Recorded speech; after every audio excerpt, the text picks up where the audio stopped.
I'm starting the stream now. Trying to get Mug on. I don't know what's going on here. Yeah, it looked like he was on for a second and he just disappeared. All right, let's try it. You're gonna call it jalapeno harmonica?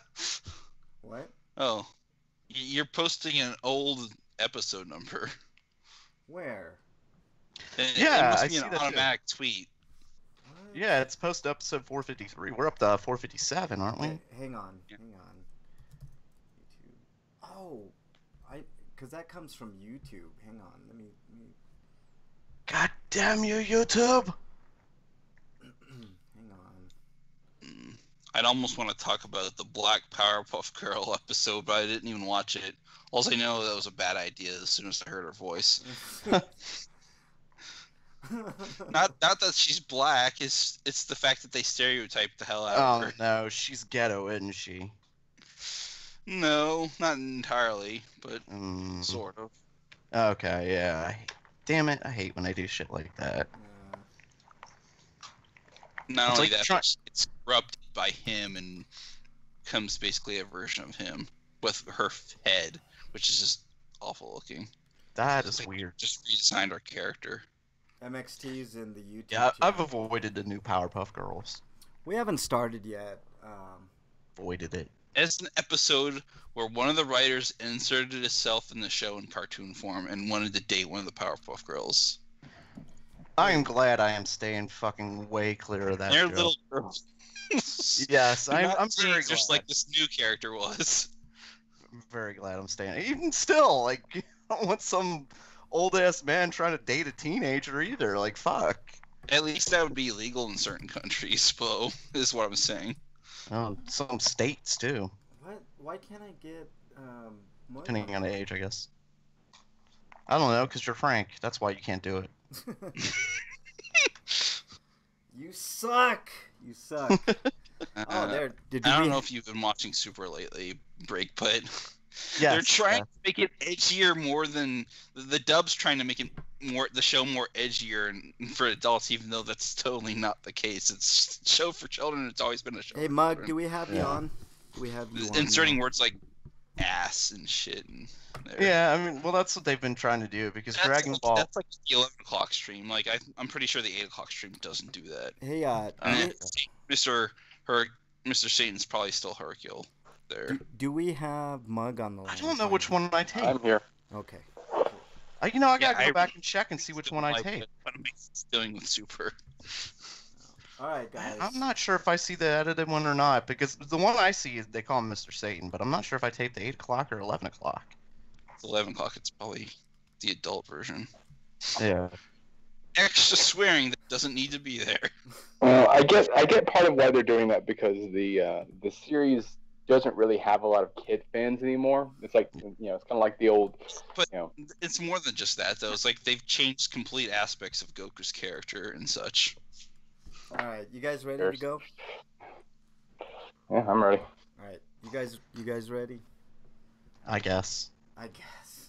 All right. We're already live. I see Wyland and. Though by doing this, they made Goku more human. I see. Yeah, like I don't know. There's some changes that I don't like, and there are other changes that I do. I never mind. Let's not get into this. We got to start a show. Yeah. All right. I see MXT and Wyland in there, so Maybe we can get into it later when I talk about localizations. maybe. Okay. Oh, I've got some words to say on localization. Hello, here we fate. go. That's gonna Yeah, it's not bad. It's just I've seen worse, far worse. But It is it the could word be I better. would And use I know to describe it. NIS is capable of doing better. be. Okay, you guys ready? Workmanlike is the word I would use. You guys ready? Mm-hmm. All right. I'm ready. All right. I already said I was ready. No, I know, but The hell you been? You Catch guys up. Get on our level. how dare you? How dare you already start in? What you gonna do? What are you gonna do? He threatened to exile me the other day, and even his own mother laughed. That's as empty as the threat as Donald Trump saying something. How dare you compare me to Donald Trump, Eric? You're exiled, you son That's of a bitch. true. Trump is much more handsome. Oh, get the fuck out of here, you son of a bitch. Look, to prove See, my that's the thing. We die Trump from hair- coughing and Trump hair is laughing. also more real. That's why Frank wears the hat. Mug You know, wants. I will give Trump a little bit of credit. I always thought that hair was fake, Ugh. so I'll give him that credit. I mean, I Mug- was wrong there. Mug Can I say? has made his feelings toward Trump known already, so I think we got a name for this episode. Mug loves Trump. All right, here we go. Trump's a sexy beast.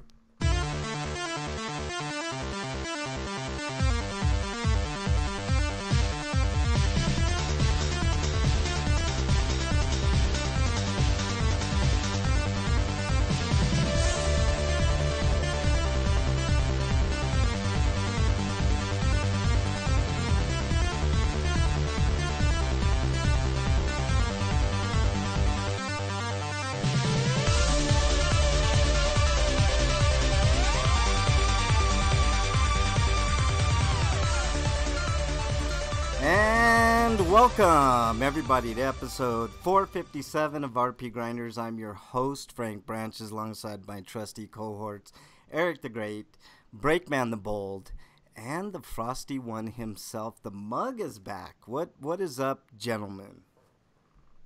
Besides localization talk. What's up? Preposition. Huh? What? Up is a preposition. It's also a name of a movie. Oh, yeah, that's true too. So what's going on? What's happening? Mug, let's start with you.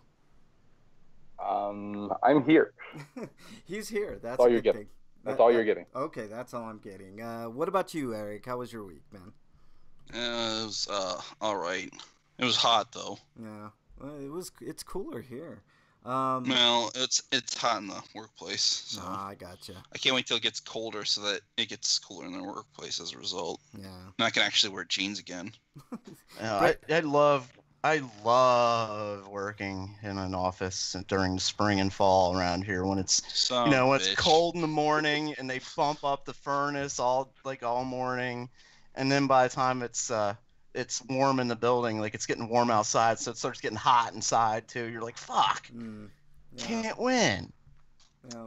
So how was your week, man? Breakman? It was that. It was just that. It was that. Yeah.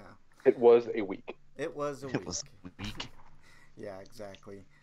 So why don't we get started with the news right off the bat, guys? We got plenty to talk about. Oh, I mean, yeah. We got plenty to talk about today. Tons of bullshit to talk about today. So let's get started with news. Eric, feel free. All right. Actually, you shouldn't break through this one. No. Let's let Break do this. Oh yes, yes, we definitely should. Break, we absolutely should. You're coming to us live from RPG site. Atelier, Liddy, and Liddy and Suel heading westward. French names, I think. Swell? Okay. Oh, those aren't French names I've ever heard of.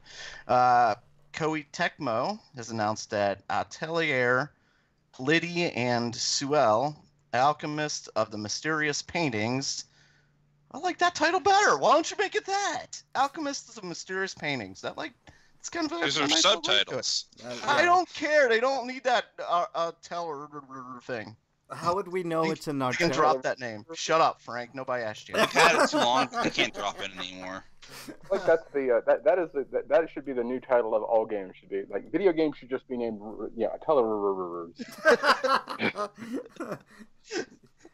Atelier Fantasy, Final Fantasy. You're not, Eric. You're not saying it right. It's Atelier. You have to say all four r's. Yeah. You basically have to sound like you basically have to sound like a Rottweiler that's trying to talk. All right. Can you say I love you? Can you say video game? See, she said it. She said it. Good dog. Yep, exactly. Anyways, platforms. Oh yeah. So this will be out on PlayStation 4, Nintendo Switch, and PC via Steam next year. This is early next year, but They just skipped the Vita. It's like we're not doing the Vita version. I The think Vita Vita's is dead. yeah. The Vita is dead. I mean, it's like it is. You know, In Japan, it's getting a Vita version, but here, nope. It's getting this Because there's slow. no- slow, no painful install base death there. that the PSP got. Yeah. I mean, there's no install base here. There's no point in bringing stuff out here. Yeah. Also, I agree. think it'd be a waste of energy to even do a Vita version. I don't even know why Japan's getting a Vita version, because that machine's just proof, and the existence of the Switch is just proof that it's underpowered and it will have terrible frame rate. Yeah. It's like, why bother making an inferior version? Yeah. All right, let's go on to the next story. Such a shame, because the PlayStation, the PSP, like, I want a Vita, but I mean, at least Doom on the Switch is going to be 30 FPS, but it's going to be a solid 30 FPS. There's been some I want a talk Vita about because the of fact how that much the game's running on the Switch at all is a miracle in itself. I agree, but it looks good on that system. But I heard it does drop frames to around 25, And it drops resolution.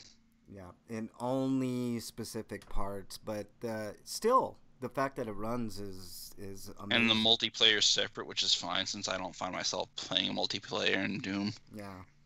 All right, let's move on to the next story. Eric, next story. Next story is that Phoenix Wright Ace Attorney is coming out on smart devices. Oh. Spirit of Justice, that is.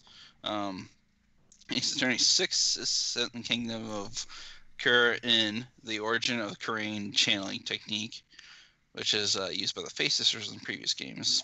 But I think it was the full game's available on Android right now. I think it just for $20, and players may download the first chapter on iOS for $1, and then the remaining portions of the game are available as a download DLC. Yeah. Somebody needs to go to Japan and explain to them that apps, you can't charge $20 for an app. Yeah. No. But you can charge. It's because Square does it, Capcom does it, Yeah. like what are the other Konami does it and shit like that, where they're charging $1 billion for their fucking apps. Like no, no, these aren't cartridges for video games that somebody can keep for the rest of their lives. No. These are apps that you're gonna be able to keep, and the full game was $30 on the 3DS when it launched on that console. And the 3DS that makes sense. Like I'm saying, like you get the game and you own it for the rest of your life, and you have the system for the rest of your life. Although the phones will Capcom's change. Immediately not done cartridge releases for any of these games. Yeah. And Apollo Justice I'm is going to be probably at the same price. I think your point. I'm just complaining about the prices, so never mind. I get your point, dude, for sure. Especially for older games, like, I could see $10. There's a very simple reason why they do it. Well, Yes. people will buy it. That's the point. Stuff is worth what people are willing to pay for it. Yeah. Yeah, I know. Unless it's Capcom Infinite, it's not worth its price. Right. Or Street Fighter 2 Ultra. But here's the thing. That is the 100% right. People will pay what they think it's worth and stuff. Like that's why art is can be so expensive. Yeah. Yeah. Well, I'm really waiting for a sale for Apollo Justice. Yeah, that's a thing. You have to wait for a sale or. Yeah, but when they do sales, they usually do like 50% off. Now. It's still like $10 for an app. It's just. Yeah. Still, you're also conflating, like you're blanketing everything as an app. It's like an app is like $3. Yeah, it depends on what the app is. There's a lot more that goes into these games than there is. It's not necessarily an app. It's a video game. I mean, they have a right to. Yeah, charge. but it's not. It's not a. Never mind. Let's just move on. I get what you're saying. I just want to move on. I'm actually on your side. Download it. If you don't want to eat into your memory usage, then make sure you're on a Wi-Fi connection. Yeah, but the thing is like what everybody's been saying. If they're not gonna, we'll see a price drop or a sale real soon if it's not selling well. You know what I mean? Is there a website that is like a sale alert for mobile games? I don't know of any. All right. Let's see. Mug, next story, please. All right, coming to us live from RPG Site. Square Enix has announced that the Comrades multiplayer expansion for Final Fantasy 15 will launch on October 31st. There's a new trailer available, and with a new vocal track entitled Choosing Hope, composed by Uematsu and sung by Japanese singer Emiko Suzuki. And Players can strategize and create a balanced team to take on a variety of quests. In addition to multiplayer quests, single-player quests are also available for players to enhance their characters. It will be available to players who have purchased the Season Pass for Final Fantasy 15, and it can also be purchased standalone. It does require a subscription to Xbox Live Gold or PlayStation Plus. It takes place after Chapter 13 in the game, where players act as survivors from the Kingsglaive, working to find out more about the disappearance of Noctis. As members of Kingsglaive, players can equip various kinds of royal sigils that grant special powers from the Lucian bloodline. Other members of Noctis' crew, including Gladiolus, Prompto, and Ignis, will be made playable in future game updates. Yeah.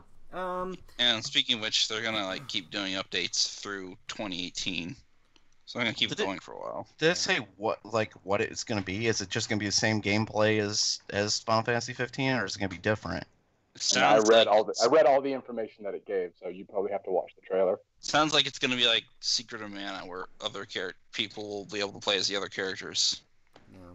That could be cool. Yeah, it looks good. I'm looking at the trailer. I put it up for everybody to see on YouTube. But this is just like the tip of the iceberg of Square's parent business strategy going forward, where they're planning on making more multiplayer-only games as service. Yeah, well, the thing is, they're milking Final Fantasy 15 for all it's worth because they sank a fuck ton of money into that game. Yeah, because there were the original cost of it, and then it didn't do so well when it launched, so they had to spend a lot more money on it. Hey, Mug, so 14, they are heavily invested in. Yeah, Mug, you have a groupie in chat. I just noticed. I do. The freak. Yeah, exactly. No, I'm not. Yeah, Final Fantasy 15. Which chat? Yeah, I just looked at the IRC chat. Yeah, I just looked at. I got frozen. I don't know. I looked at the gameplay footage and it looks spectacular. This is what Square Enix should be doing. No surprise. I kind of want to go back to basics and do like a Final Fantasy 9 approach, but for 16 or something. Maybe we'll get that. I suspect 17 will be the next online game. I think they should just remake 9 in HD and fuck 7 and 8 and just go straight to 9.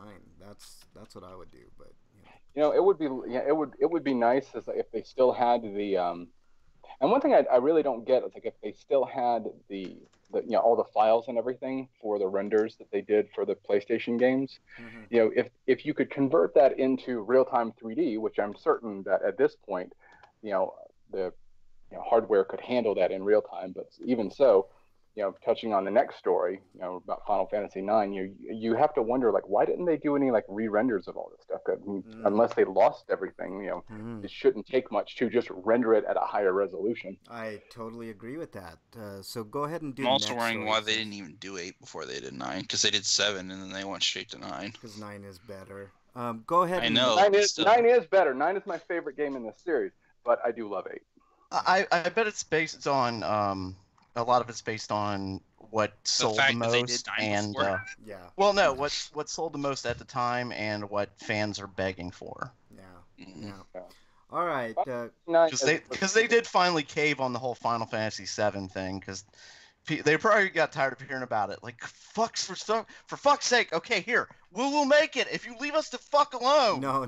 Also, it's easier to port a game that's already been ported to PC and iOS. No, Square Enix does something that a lot of people do, is they hold back Disney does the same with their Vault.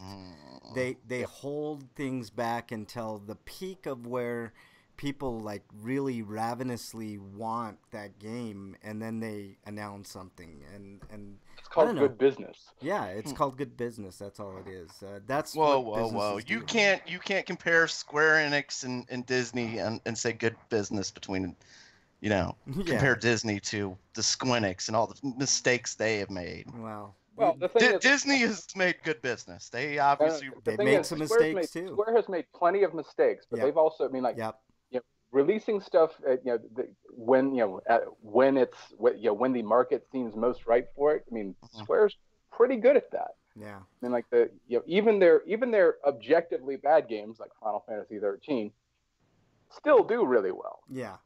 No, it did well. 13 did. I think when it came out was their biggest seller Yeah. in the series. I think it may still be their biggest seller. Yeah. 13 was 14. I thought 14 had eclipsed it at this point, but maybe I'm wrong. 13 Well, is the thing is, 14 is also an online game, so Mhm. I think 15 eclipsed it. yeah, the profit model for an online game is very different from a single player. Right. Yeah. Very good point. Very good point. Dungeon Busters in chat, so we got the normal dudes in there, Wyland, MXT, Freak 5, and Dungeon Buster. Well, yeah. you know what? We've never heard from MXT. MXT might be a girl. Oh. We don't know that's a dude. No, I've actually heard Or MXT woman. I'm voice. sorry. Like that might be a female instead of male. MXT is actually her initial. Exactly. Her actual name is Melinda Xavier Torres. Yeah, exactly. Exactly. All right, let's move on to the next story. Speaking of Final Fantasy IX, it's now available for the PS4 for $16.79. It's a fantastic game. It's a great game. I'm waiting for sale for that because I've already got it on PC and I probably shouldn't get it on PS4. Yeah. But yeah, I'm kind of the same way. I haven't, I got the PC version. I mean, which this is. I mean, it's just a port of the PC version. Yeah. But it's like, oh god, it's Final Fantasy IX. Like, I know. No, I've got a ton of other games that I know, but playing, it's like, damn, I want to play that game again, man. At least if I had it on PS4, I could potentially LP it easily. Yeah. Well, it's fun game. All right, let's move on to the next story, Eric. Next story is how Zone of the Enders 2 is getting a remaster in the form of a VR game. Yeah. I think it's going to be playable, without the VR as well. I mean, it's like good. Yeah. Yeah. I'm guessing that they didn't bother with the first game because the first game is actually not good. The first game it's like a 6.8 out of 10.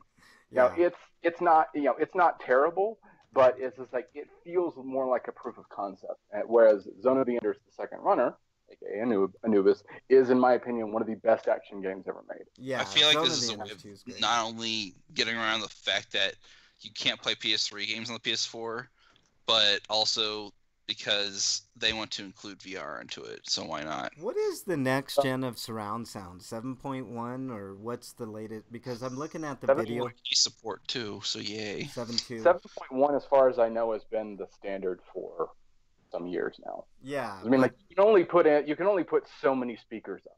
Well, there's 7.2 now. I think that's what they're referring to. I was looking at the trailer for this, and it said they redid the sound for next gen sound, which I'm assuming only they redo the voice acting and the scripting for this release. It is one of my favorite games of all time. I genuinely think it is one of the top 5 PS2 games ever released. But my God, it has one of the worst localizations of the past 20 years. Yeah, I'm not even joking. I mean, it is awful. Yeah. I mean, it's not Valis 3 bad, but it's bad.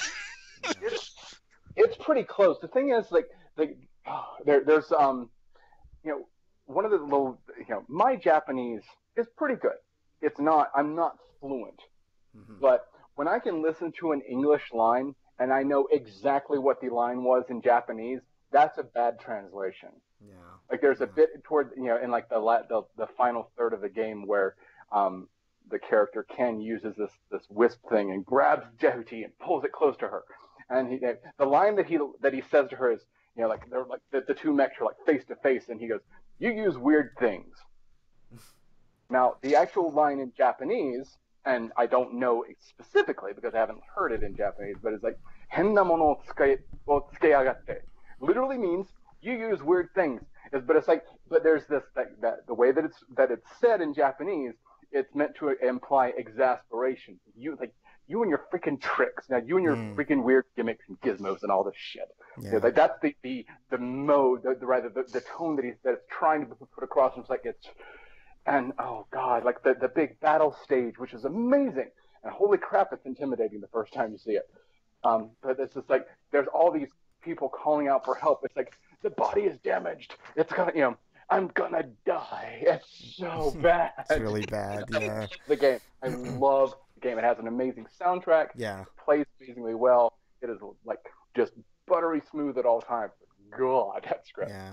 Anyway, Kind of slower on the PS3. Yeah, and Xbox, Dungeon Buster. but, yeah. Dungeon Buster says he likes Zone of the Enders, and the sequel's super good, like Final Fantasy IX. And then let's see. Freak 5 says it's a free weekend for Overwatch, so anyone interested for Overwatch, go ahead and play it this weekend. See if you like it. and Zoe 2 is coming to PC. It says. Yeah. PC. Yeah. Yeah. Yeah. Yeah, it's coming to PS4 and PlayStation VR update. It's also coming to PC. No word of a Western release yet, but we'll be sure to keep you posted. Yeah, for sure. So, fuck All right. yeah. Let's move on to the next story, Breakman.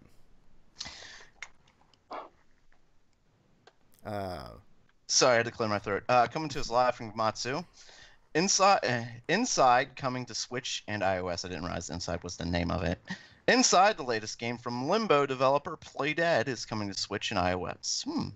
Limbo was an interesting game. Yeah. I like no further details. That's all that we know. Yeah, of course. I mean, and like I played through. I bought Inside because I heard all these amazing reviews and stuff of it, Mhm. and I was like, I played it. I'm like, this is okay. It's Yeah. not worth $20, but it's okay. Yeah. You know, Yeah.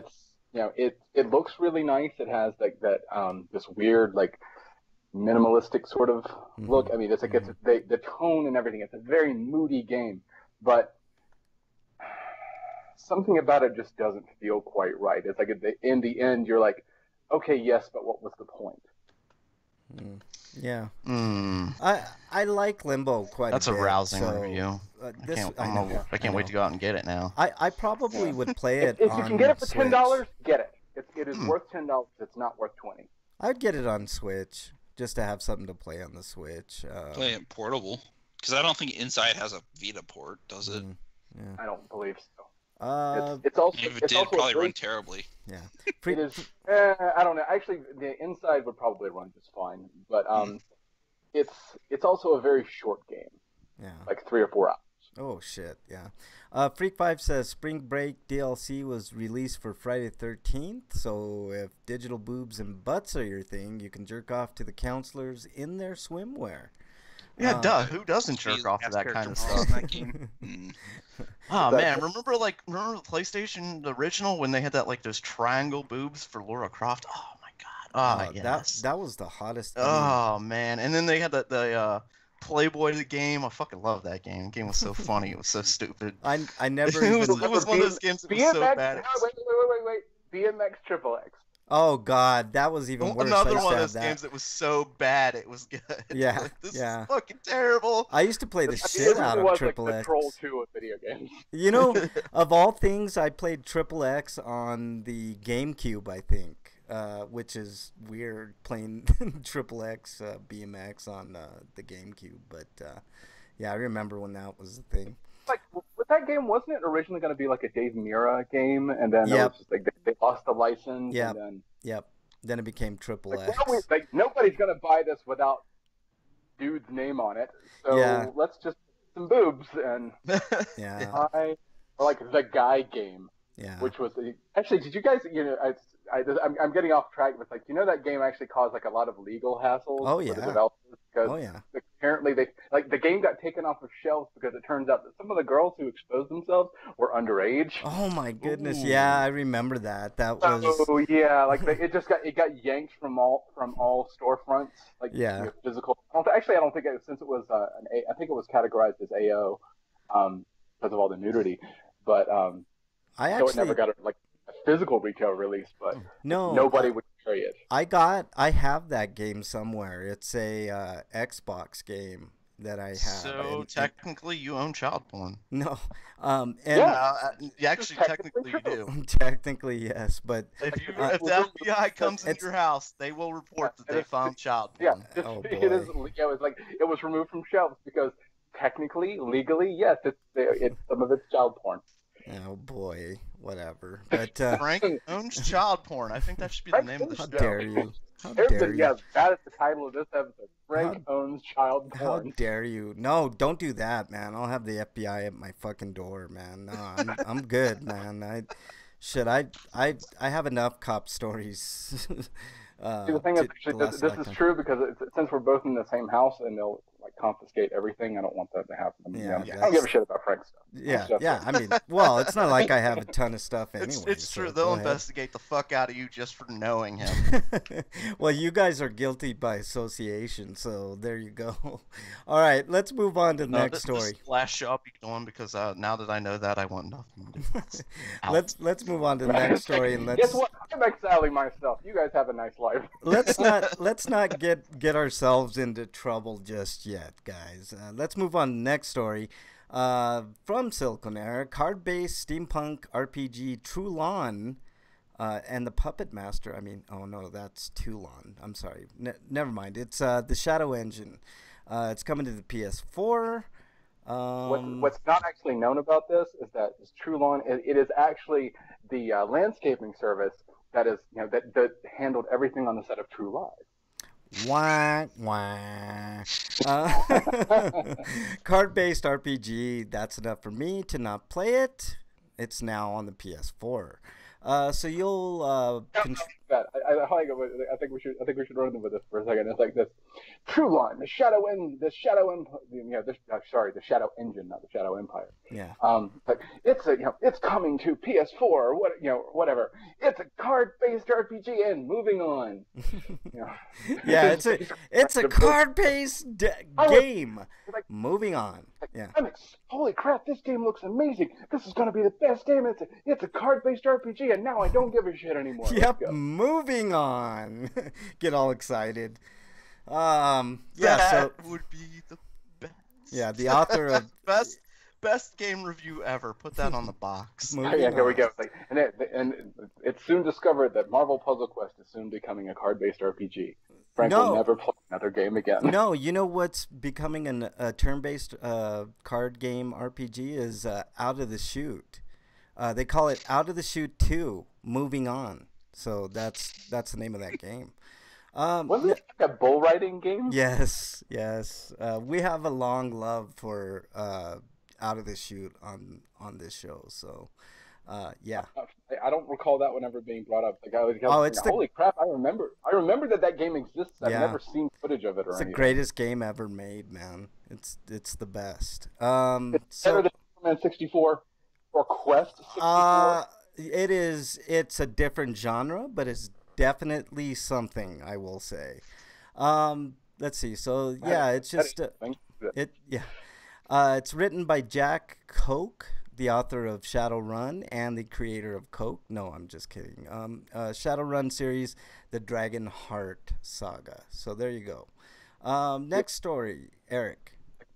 Next story is from Silly String Era, and NIS America is bringing the 25th Ward, the Silver Case. They just basically inverted the title of the last game, the subtitle. But people in North America and Europe do not need to worry about whether or not Silver Case's sequel will be released worldwide, and they're bringing it to PlayStation 4 and PC in 2018. And it's using the same film window system from the Silver Case. So that means there's lots of text boxes that have like either stats or like your actual screen viewing. Yeah. I'm looking at it. It's got a strange visual art style, sort of. It's Suda being Suda. It's exactly. It's from Suda 51, so you're always gonna be, have that eye-catching aesthetic. But no, it might be interesting. I don't know. I didn't play the first. Apparently, you can handle the investigation 3 different ways: in correctness, matchmaker, and placebo. Yeah. Oh shit, that's interesting.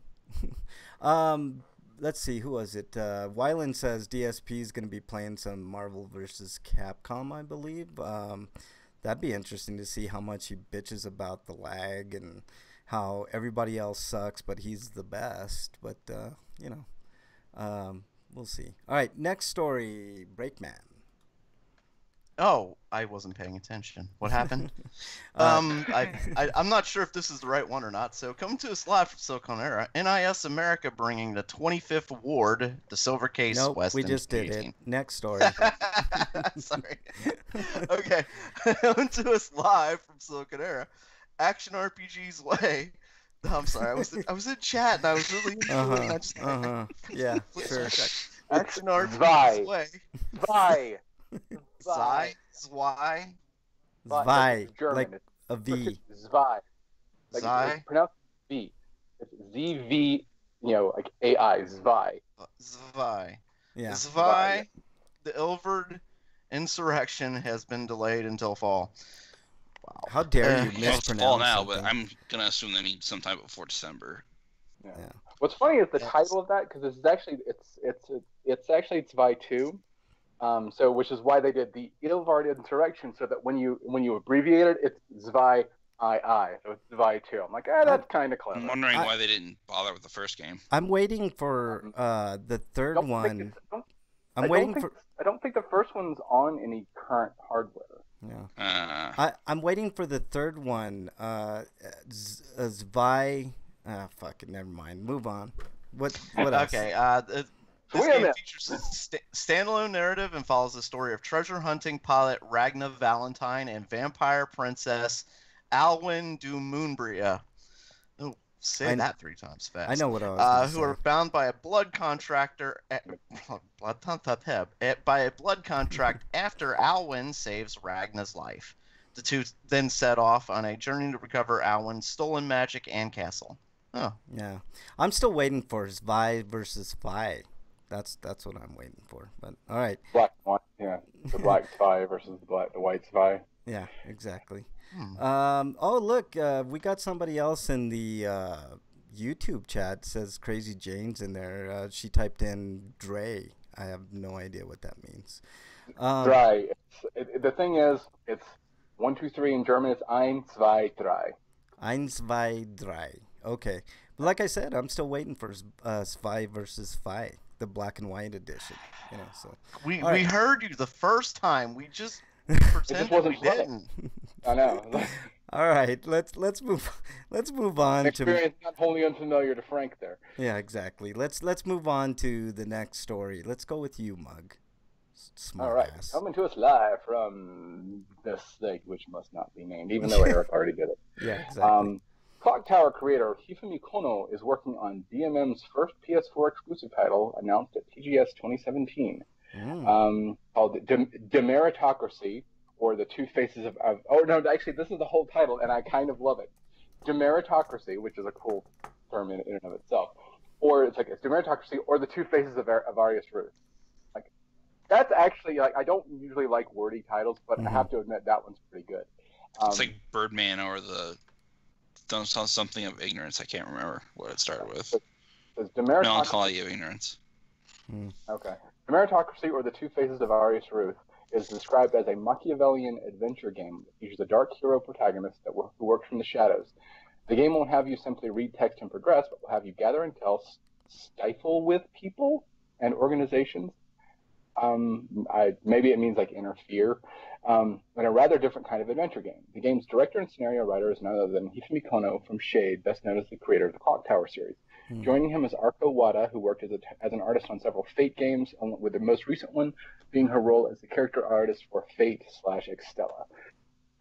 There's some art, and screenshots look pretty. So I'm excited. Coming to Japan in 2018 for PlayStation 4. And probably 2021 for the United States, I'm guessing.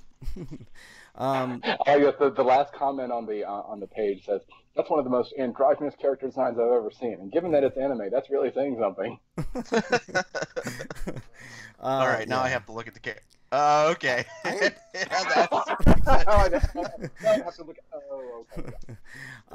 okay.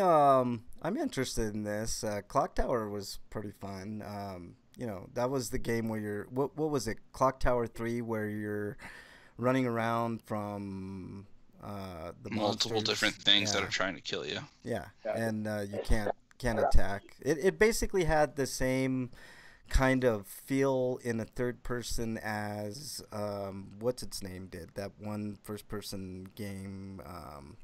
A Deception? No. It's, you're the one that was doing the killings, that one. No. It's what is the name of that game? It's it's a big PC game. Super scary. What Amnesia? Thank you. That's what it is. Thank you. Want a bit of better comparison than Haunting Ground? Haunting Ground. Doesn't yeah. anybody else think it's funny that he couldn't remember the name Amnesia? I mean, that's a That is joke kind in of itself, right? How dare you? How Well, there dare are you? two break different that? games called Amnesia. And Actually, what Frank, what you should have done is you should have just played it off like you were deliberately doing. Right. Yeah, that's the one. Yeah. What was it again? Anyways. All right, last story, Eric. last story is about a game being released, which is a successor to Fantasy Earth Zero, and it's for smartphones, and it's called Earth Genesis. Mm-hmm. And Square Enix and online game company Ostobimo are teaming up for a newly announced smartphone game, Fantasy Earth Genesis, a successor to the MMO title Fantasy Earth Zero. I like the artwork for sure. The artwork is spectacular. It's That's nice. what's that? Wow. I Yeah, think Yeah, the artwork Fantasy actually Earth does was look like, really nice. It's really, I think really Fantasy Kind of Earth reminds was me of it. reminds you of Fantasy what? Earth, I think. Sorry. That's right. Yeah, What- it's like we keep trying to. It's like we're both like, okay, I'll stop. Yeah. I am trying to Sort of, read this yeah, after all. It's like we're all having the same thoughts. Like, I'll stop. Yeah. Okay, no one said anything. I'll start. Damn it, we're All right, interrupting Eric. each All right, Eric. Finish the story. I think Fantasy Earth was like supposed to be an MMO. Yeah. Yeah. So- It does kind of give. I do kind of get like that Maple Story vibe off of it. Yeah. It looks good. I like the artwork. Very vibrant and it stands out as far as I'm It kind of concerned. reminds me of the East 8 character designs. Yeah. I could see that. But yeah, it's real pretty. I'm looking forward to it. I don't know. It looks good. All right. Looks like this game has a bit of a tower defense angle to it, though. Maybe. Well, it still looks good, dude. I mean, let's give the game a little bit of credit before it even comes out. Well, but- I'm looking down. Hang on, I'll scroll down a little bit. So players can expand on their domain, summon, defend, and more with the help of quote-unquote structures. Yeah. I guess. It is. Yeah, it says online competitive action RPG will be free to play with microtransactions. I don't think they want to lump themselves in the tower defense category, though. So, looks Who a knows little if this will be localized? I don't think the other two were. Fantasy Earth and then Fantasy Earth Zero. Yeah, probably not. Get on that, Mug. Translate them so we could play them. All right. That's the news for today, guys. Homie discounts, Eric. I think we got some homie discounts. Yeah, on groupies.com, there's a Joss USA bundle number 4. And it's only got 4 games this time, so it's actually rather weak. And I think one of the games has been in one of the other bundles. But you can get for the minimum of $6.25 Lightning Warrior Raidi, Lightning Warrior Raidi 2, Temple of Desire, Kana Okairi, which is the remake of Kana, and Prince's Waltz. These are all Arrowgay. Oh, so if you're into the Arrowgay, there's your fix right there on the cheap. So sweet. There you go. Let's see. Freak 5 linked a video showing the bikinis in Friday the 13th. So there you go. Yeah, he told a pretty funny story in chat earlier, but we were talking about other stuff. Basically, he pissed somebody off while playing that game because he teabagged them while wearing like swim trunks, and they were Jason. They weren't happy about that. Can you teabag as Jason, or can you only teabag Well as one done. of the teenagers? That would be funny. The idea of Jason, like especially because I haven't played the game, but doesn't it have like skins of all of his different iterations in the movie? Some, yeah, it's got some. They keep Does it have? releasing. Please tell me it has Uber Jason. It needs to have Uber Jason. Not yet. Some I don't Jason? believe it has Uber Jason, but Because it the does- idea of Uber Jason killing someone and then teabagging them amuses the shit out of me. yeah, dude, you should watch some playthroughs of that game, man. It actually looks like a lot of fun. People have been having fun with that game. Yes, multiplayer in general really depends on the crew that you're playing with. But stuff like that, where it's like where it's like the lopsided multiplayer design. It's like you really have to have the right people to play with, because if you're just doing like matchmaking, then it's like everyone's just not to screw over everyone else. Oh yeah, no, you have to play with some good people. Let's see. Freak Five says, uh, what does he say? Oh, he was wearing speedos and he teabagged Jason, so that's cool. Swim Jason, trunks, speedos. I mean, basically, I was right. Well, a Speedo is basically like, it's essentially briefs. oh God, do you guys remember that? Very, very tight briefs. Yeah, exactly. Do you guys remember Freak Five sending us tight, sending bulging briefs? Sorry. Yeah, that's right. All right, let's move on. Let's see. Any Twitter questions or comments, guys? Breakman. Nope, there was nothing in there. I looked earlier. Let me double check and see if anything was added. Okay. But probably no, not. Nope. Nope. All right. So if you guys want to send sad. in, what has happened? Like, I don't know. We used for to a couple weeks there, we were getting a lot of, and then there's nothing. And if you want to send comments to us, which we will most assuredly read on I'll air. stop crying when they email. At RPGrinders on Twitter. Make sure you send it because we don't want to make Breakman sad. We want a happy Breakman. So send Breakman some nasty tweets on Twitter at RPGrinders. What? Well, dude, that could mean good things for you, dude. Like you could get like it's opposite. We don't want to make him sad. So send him some nasty tweets. Like, what the hell? Well, I was thinking more. 180 real quick. I was thinking. It's like I don't want Break to feel bad. By the way, Break, I fucked your mother. Well, and I was actually what I was thinking. You guys had the bad impression. I was thinking that like if there were any groupies, if they wanted to send Breakman, pictures of their tops off, so Freak Five could send his pics. That kind of nasty. Well, I don't know if Breakman feels that way. I mean, you gotta send them. Send not tits. I don't want to see tits, Freaking in chat was saying, so he says he listens live and he doesn't listen at work anymore, so he doesn't come up with questions or comments. Like, dude, you don't have to apologize, man. You've sent us more than anybody ever, and we appreciate it. We're just saying that there were a lot of people that were commenting when we started doing this on YouTube, and all of a sudden they're gone. No, we're not trying to put any blame on you. Yeah, I think they were turned off by our shutdown of the pizza. We love you, Freak. It's your fault. Frank will give you the biggest hug ever next time you see him. God, how dare you? How dare you? He'll give you the biggest hug ever with tongue. How dare you? How dare you guys? I would never be caught dead hugging Freak Five Chaos. So take that for what it is. Although he's a cool. We know you're not going to be dead when you do it. You don't have to tell us. How dare you? I'm never gonna die. That's the whole point, So all right. So what have you been playing, Breakman? Same old. Record Keeper, Final Fantasy, and Plants vs Zombies 2. And I've beat most of the worlds now. There's only a couple left, I think. I take that back because they added some harder levels in some of the older worlds. I haven't done that yet, so I gotta go do that. Okay. But still, such a fun game. It's so weird to come back and play it. Like it'd been a couple years before since I'd last played it. Freak Five's exiled, and it's still so much fun. What? I just said Freak Five is exiled. That's pretty much par for the course. But go ahead. Say, doesn't that go without saying, really? Yeah, pretty much. All right, continue on. But I was just saying, like, it's just cool how it's changed and they've kept upgrading and stuff like that since I last played it, and come back and find all this cool stuff. And I think probably it'd be the same thing for people who played Record Keeper. Maybe if you played that a year or two ago and you go back and play it now, it's almost a completely different game. Yeah.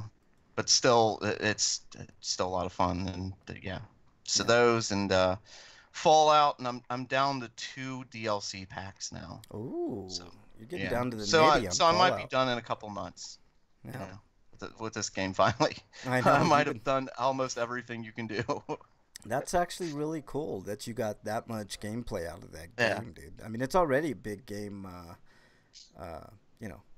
as it is. So that's cool, man. That you've been. I do like getting my money's worth in the game. Like, and I've gotten, I think, more than my money's worth of this. Yeah. Just let me see, the original game, and then the DLC packs. Probably trying to think how much I spent on this game. It was on sale when I bought it, so I think I've spent $60 on the game. Yeah. Anytime you can get that and much, that's good, man, for sure. yeah, and as much as I've played this game, I can't complain. Yeah. Yeah. I can't complain at all. It's not like some of the games I've bought in the past where it's like, um, nothing comes to mind at this moment. But you buy a game and then you play it for like 20 minutes, and it's like, oh, okay, this is a fun game, but I was having more fun with this other game that I was already playing. Yeah. You can go back to that. Yeah. Oh, well, that's by cool, the way, man. just shifting gears real quick, I just wanted to say that I was just looking at something. I looked over on GOG.com, and they have a pretty massive sale going on. And one thing I saw in there is Darkest Dungeon is 60% off. So instead of 25, it's $10. So That's not a good bad. sale. Not bad at all. Freak Five's talking about playing Merge Dragons on his phone. It amuses him, but he has a shit ton of lock boxes that he can't open because he has to use a special currency. And fuck any game that does that loot crates shit. Yeah, no. But Final Fantasy Record Keeper does that. Don't sell my Record Keeper. Yeah, but do you buy them? Do you buy like? No, I have not. You don't have to. That's one thing about Record Keeper is as long as I've played it, I've never spent a dime on this game. Yeah. I can't say that about Plants vs Zombies because I have bought like plants and power ups and stuff. Yeah.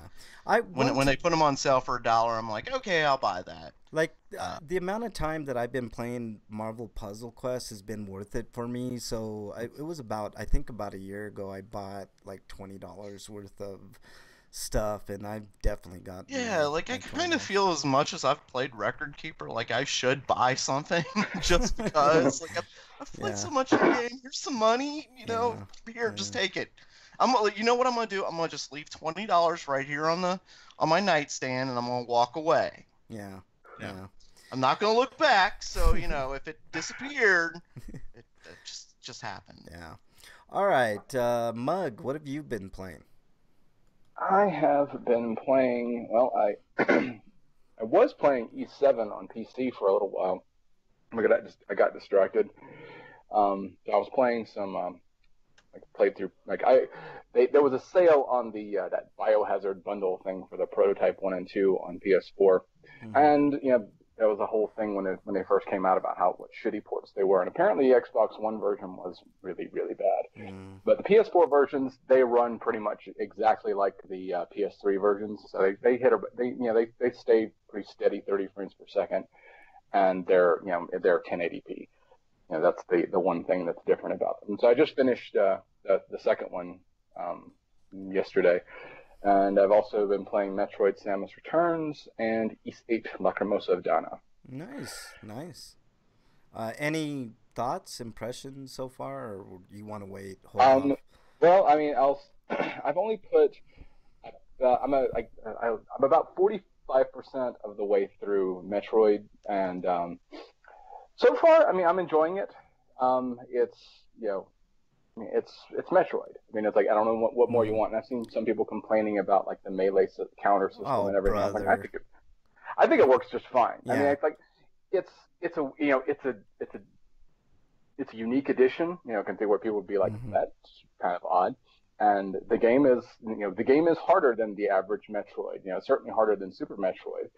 I would put it probably on par with the original. In that regard, because like if you're not careful, like the enemies hit really hard and they will knock your ass down. I saw like 3 or 4 videos of that game, and it struck me as being almost a perfect game. Like I thought the inclusion of, I mean, without playing it, I can't get a feel of how well it controls.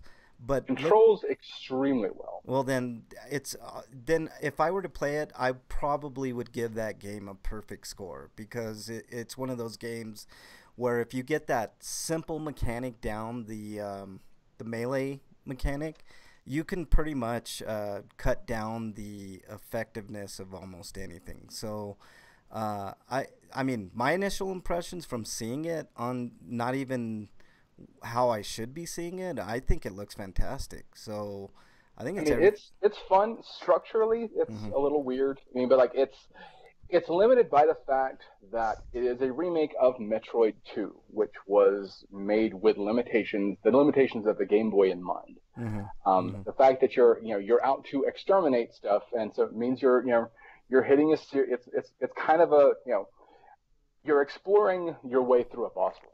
It's essentially like the structure of Metroid 2.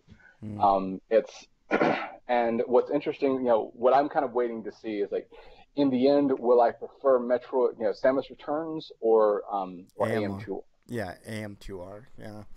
And That's pretty much what I've been saying. I mean, what there's not much to complain about that game. I mean, if you're complaining about that new melee mechanic, then you're off base, because that it seems like that adds a new dimension to that game that would pique the interest of a lot of people. So I think, I mean, there's some sacred cows in gaming, and I think Metroid for me is one of those sacred cows. Like yeah. I Well, and haven't the thing seen. is, I'm not. I've always liked the core series. Yeah, Um, yeah. and I was always one of those ones, like, I played Metroid 2, back in the day. And actually I had my original cart for the longest time, and I only sold it very recently. Yeah. Um, and but I always was kind of like, it's an underappreciated game Yeah, because that game it is was. that game Which is I mean, which much one? great. Metroid 2, like, Yeah. it really, Okay. like, the original Game Boy game really has not aged well at Yeah, all. yeah. No. Mhm. I mean, it was rough around the edges, but it played better than the original Metroid in basically every possible sense. Yeah. But structurally, it was like, I mean, there is a reason that the series went away from that extremely linear sort of approach. Yeah. Yeah. um, but I mean, it's still a good game, and it's like, and I'm glad that they finally put out a remake of it, because Cra- it really needed one. Yeah, And it's Crazy like, Jane in the YouTube chat says she's heard the 3D effects work well. Can you talk about the 3D effects at all? I'm just using like a regular 3DS, so I don't Okay. use them as much, Mm. just because it doesn't have like the face tracking and everything. I gotcha. But the 3D effects are very nice.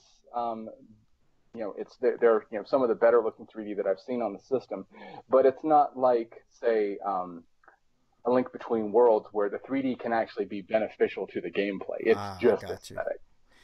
It looks Um, pretty, and I could see where 3D might look really good on it too. Now that'll is it a game specifically designed for the new 3DSs, or can you Now you play? can play. I mean, I'm just playing it on the on a regular ones. I mean, and Yeah. I haven't had the one thing that it's kind of hampered by the age of. I mean, the 3DS is 6-year-old hardware at this Yeah, point, yeah. and the game, it runs. It seems to run at like 30 frames per second. And there's a couple bits where the frame rate dips a tiny bit. Mm. Um, but it's like, when you're used to playing the 2D games that all run at 60 frames per second, it does take a little bit I of didn't getting. know any. I didn't notice any frame rate dips on my new 3DS though. Well, that's because And you yeah, have a you're new probably 3DS. you Yeah, probably wouldn't, since it can take yeah. advantage of that. But I mean, it's still absolutely 100% playable on a regular Are they 3DS. gonna have any Metroid 3DS bundles come this holiday? Because that'd be something I'd be interested Bundles, in getting. Yeah, like bundles, I don't know about. There is a new 2DS model that's like Metroid based. yeah, I saw That that. I don't. Well, there was a new Metroid Samus Returns 3 theme 3DS. Oh, there I was. thought it was a 2DS. I thought it was a 2DS too. No, it's a 3DS. Oh shit! Then that'll be the one that I'd probably get if I had the money. But Don't you already have a 3DS? yeah, I got a Zelda one, but it's the older model. I want I don't want to have the problems like drop frame rates at any given. Frame rate is becoming the Also, biggest. you currently don't have it right now anyway, right? Yeah, I don't at the moment. But honestly, frame rate is probably going to be my biggest thing going forward with games. The graphics are ridiculous now. They're so good that I don't even worry about graphics anymore. I worry more about frame rate. So you know. So let's move on. Let's see. Did I get everybody at? Oh, Eric, what have you been playing? Or did I get you? Just more Hakuoki Kyoto wins. That I'm trying to get that done before I hit the gigantic glut of reviews I have for this season. I decided I wouldn't even touch it until I finish this game because I want to get that game off of my Vita memory card and get the review written out so I could start Color X Malice. Yeah. And then play that slowly while I get all my other stuff done. Yeah, that's cool, man. But other than that, I played and beat Metroid Samus Returns over the weekend where I was at the wedding. Great. That's awesome, man. I'll have a review later if you want that. Yeah, in a little bit. We're gonna be doing reviews now. So if you wanna, I think you and can you give an honest review of it, Mug? Or before we do reviews, Freak just wanted to point out that Frank's first graphics were chalk drawings on cave walls. How dare you? How dare you, Freak? How dare you break, man? Break the. I thought that was an important news bulletin that everybody should know. How dare you? I'm This walking. day- Were you asking this for a review of what? Of Metroid? Yeah, a review of Metroid because Eric has finished it. You've played a good chunk of it, so I'm wondering, should we hold off on Metroid until next week because that seems to be. Yeah, I would. Let me wait until I've finished the game because up to this point I've only fought Alpha and Gamma Metroids. I haven't fought any of the Zeta or Omegas. Okay. So and I don't know if the game does anything special. Like remember how Zero Mission had the post game like extra mission thing. Yeah. I don't know if Samus Returns does anything like that, and I don't want to I'll say that my initial impressions are positive, but I'm not blown away. Okay. I love Zero Mission and yes, they were great games. Zero Mission is my games. favorite of the two. Zero Mission is great. Zero Mission was really good. Yeah. Fusion's only problem was its pacing. No. Yeah. All right. The pacing, and also it had a couple of really obnoxious difficulty spikes. The nightmare boss battle was insanely hard. Well, for me, it was either Nightmare was really hard or just took a long time to finish. Yeah. All right, let's do some reviews then. Let's get these out of the way. Eric, you have a review of the Annabelle and Annabelle Creation. Can we get through these real quick? I'll do my review real quick too. Annabelle, I'll just talk about Annabelle Creation because fuck yeah. Oh god, the first one was so bad. Anyways, I spent my time watching it over the weekend in portions. Because I couldn't stand watching it for like 30 minutes at a time. Yeah, Annabelle is really hard to watch. It's a shitty movie, but go ahead. It's terrible editing, and the special effects are like practically non-existent. Oh god, man. Well, actually, I have a question there, Eric. You say the editing is really bad. Is it Resident Evil: The Final Chapter bad? In some cases, yes, but for most of the time, it's all right, I guess. Yeah, it's oh god. It's bad when it needs to be good, and it's good when it doesn't really need to be good. I think I reviewed Annabelle when it came out, and I said at the time, if I remember correctly, it was one of the worst horror movies I think I'd ever seen, but and not in a good way. The first movie, they would have made it an origin story, but instead it was just how it ended up in the Warrens and doesn't even really explain that. Yeah. All right, move on to Annabelle Creation, man. What are we doing there? Annabelle Creation is the actual origin story. Yeah. Where this couple living out in basically a country town, I guess, have a daughter, and their tire goes down on the way back home from church, and he goes to fix it. One of the lug nuts from the tire falls out. She tries to get it. She gets run over by a car. Like 12 years later, they decide that they let these girls from an orphanage, church-run orphanage, to. I guess they lost their orphanage. They kind of had temporary housing. Decided to let them stay for a while, and apparently we come to learn that the Annabelle doll had been possessed by a demon, and they tricked the couple into thinking that it was the spirit of their dead daughter. So like they apparently put an end to it, but they put seals all over it and locked it up in a room. But the seals apparently have started the weekend, and it's starting to wreak havoc again, and basically possesses this friend of this girl. And like, I guess the bad part of this movie is they basically had a chance to empower a disabled person, and they kind of didn't. Yeah, yeah. That was pretty much the only criticism I had of the second, or the prequel. Otherwise, it's a decent vein of the other Conjuring films. It was night and day compared to the first Annabelle. I was actually really the super Conjuring surprised. films are based on like real life, or these. Yeah. Well, they're based on like the two real people who are frauds and yeah. Well, right. But these are like undocumented video of like this stuff happening. But Yeah. Like, but I'm saying, are these based on real, on anything real, or is it just? Yes, it's another. The Warrens have like this big book of stories, is what I call them. Okay. And I would think that's probably why they didn't empower the handicapped person, because they were trying to keep it as accurate to that maybe as possible. Maybe I don't know. Look, I love these movies, right? I love The Conjuring, The Conjuring 2, Insidious. What else? So bad. Though. No, I like them. I just like them. Oh, the first Conjuring was bad. I don't disagree with that. I mean, it was liked enjoyable, but an enjoyable movie doesn't necessarily have to be good to be enjoyable. I like the first Conjuring. Yeah, so did I. I just like Annabelle. I like both of them. I couldn't even bear to watch any of the other related films. No, I like them, and I was excited. See, that's my problem. It's like, I keep hearing Annabelle 2 is really good, but Annabelle was so bad. No, the second one, dude, I felt the same way. I wasn't gonna go see Annabelle Creation, but I heard some good things about it, and I'm like, I haven't seen a good sequel in a while. I'll give the score for Annabelle and Annabelle Creation right now. Annabelle gets a 3, and Annabelle Creation gets a 7. Yeah. Wow. Yeah, dude, it's that stark of a difference. I can see where Eric would do that. It's good. It's really good. I like the second one quite a bit.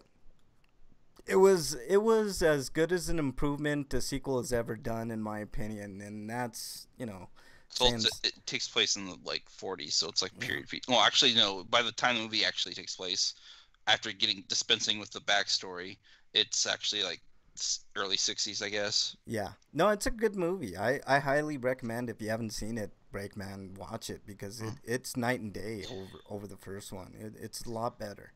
The scares. Maybe I'll rent it sometime. Yeah, for sure. The scares are a lot tighter. I mean, it's standard fare for the most part, but the direction is tight, the editing is tight, the pacing is right. It just seems like a good movie. It's not quite great, but it's definitely not the first one. The first one was just god awful. So, all right, you have another review, Eric. What's your review? Lupin the Third, the Castle of Cagliostro.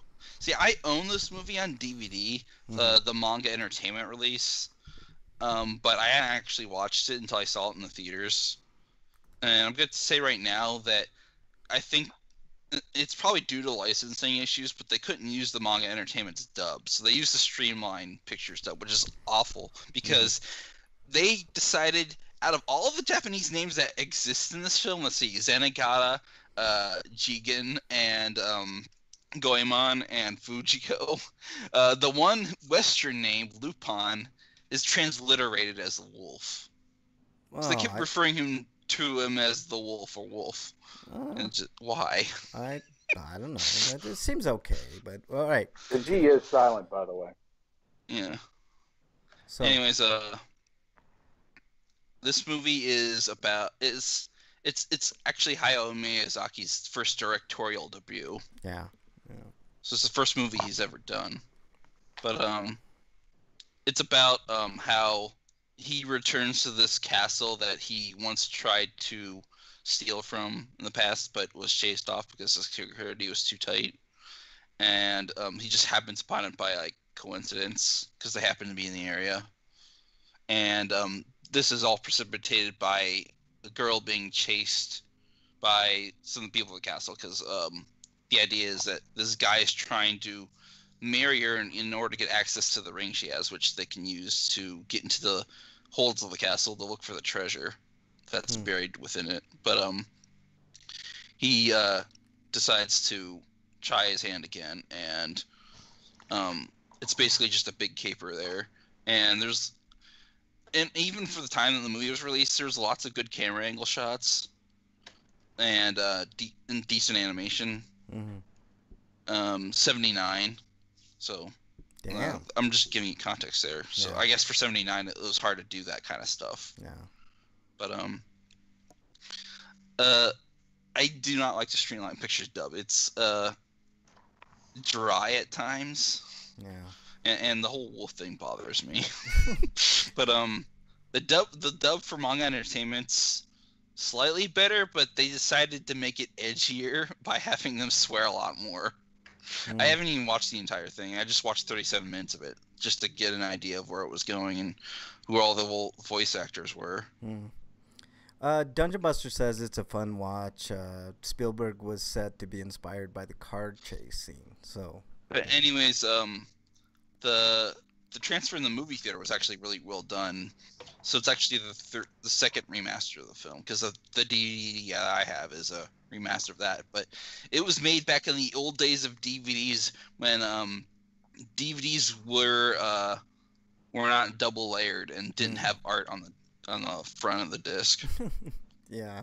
I don't even think it has a side B. It just says side A. It's because it has a single label, and it's only a single layer disc. Yeah. It's like, why would you put side A for something that doesn't even have a side B? Yeah. Did you ever see the DVD of The Stand? The Stand? Miniseries? Yeah, No. like the miniseries. Like, I think it was to my knowledge, if there were ever any others that were made this way, I don't know of them. But it was the first and I think only DVD 18, which is where it was dual-sided. It was a flip disc. But both sides were dual layered. Oh shit! I didn't know. I've had discs where you had to turn them over to get the other version of the movie. Like side A would be like the normal cut, and then side B would be the director's cut. The Stand was, remember, it was a 4 episode miniseries. So like 4 90-minute segments, not without ads.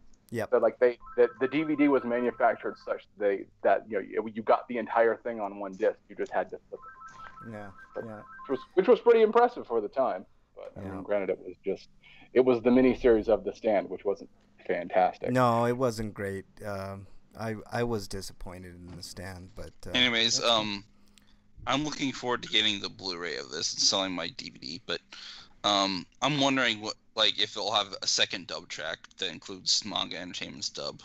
Maybe they can work out something there. But for as far as the theater presentation went, I kind of wish that they could work something out. Yeah. Because that dub's. But So what are you gonna give it so far, Matt? Or you want to hold off on the score? I'll give it a score. So I'll give it a 9.5. Oh shit! Nice, man. It's got a simple damsel in distress rescues girls story, but but in a modern setting, so I guess it's okay. Of course, you could always play the movie by playing Cliffhanger. Remember that? No. You don't know about that? It's a game. It's a Laserdisc game called Cliffhanger, where it's all done using footage from Castle of Cagliostro. Wow, I didn't know that. Really? That's kind of cool. I'm not kidding. You should check it out. It's just like it. The game is nearly unplayable. So they just subbed out Lupin with Stallone. A bad rendering of Stallone. Yeah. Well, no. I mean, it's literally they just cut footage from the movie. Yeah. And they put it into a Laserdisc game format. Like it plays like Dragon's Lair. How weird. Yeah. All right. So look it up. Look it up on YouTube. It's weird. It's called Cliffhanger. Like 2 words. Yeah. Hey, Eric, let's hold off on the Kingsman because that just came out. Well, we all like John Lithgow, but come on, that was the movie they chose? Yeah. I Are you actually gonna say Kingsman Golden Circle? I might, but let's give people at least a week to see it, dude. It just came out, so I don't like I'll give you a preview then. It's not as good as the first movie, and the first movie isn't even that great. I mean, it was enjoyable, but being enjoyable doesn't not make it a good movie. Right, right. Okay, well that's fair. Let's see, Breakman. You have a couple of reviews. Yeah, a couple of actual TV shows. Both of them have. What about Samus? Oh yeah, right. Yeah, we're You said doing that wait on next Samus week. Returns. Yeah. Never mind. Yep. All right, Break. Go ahead.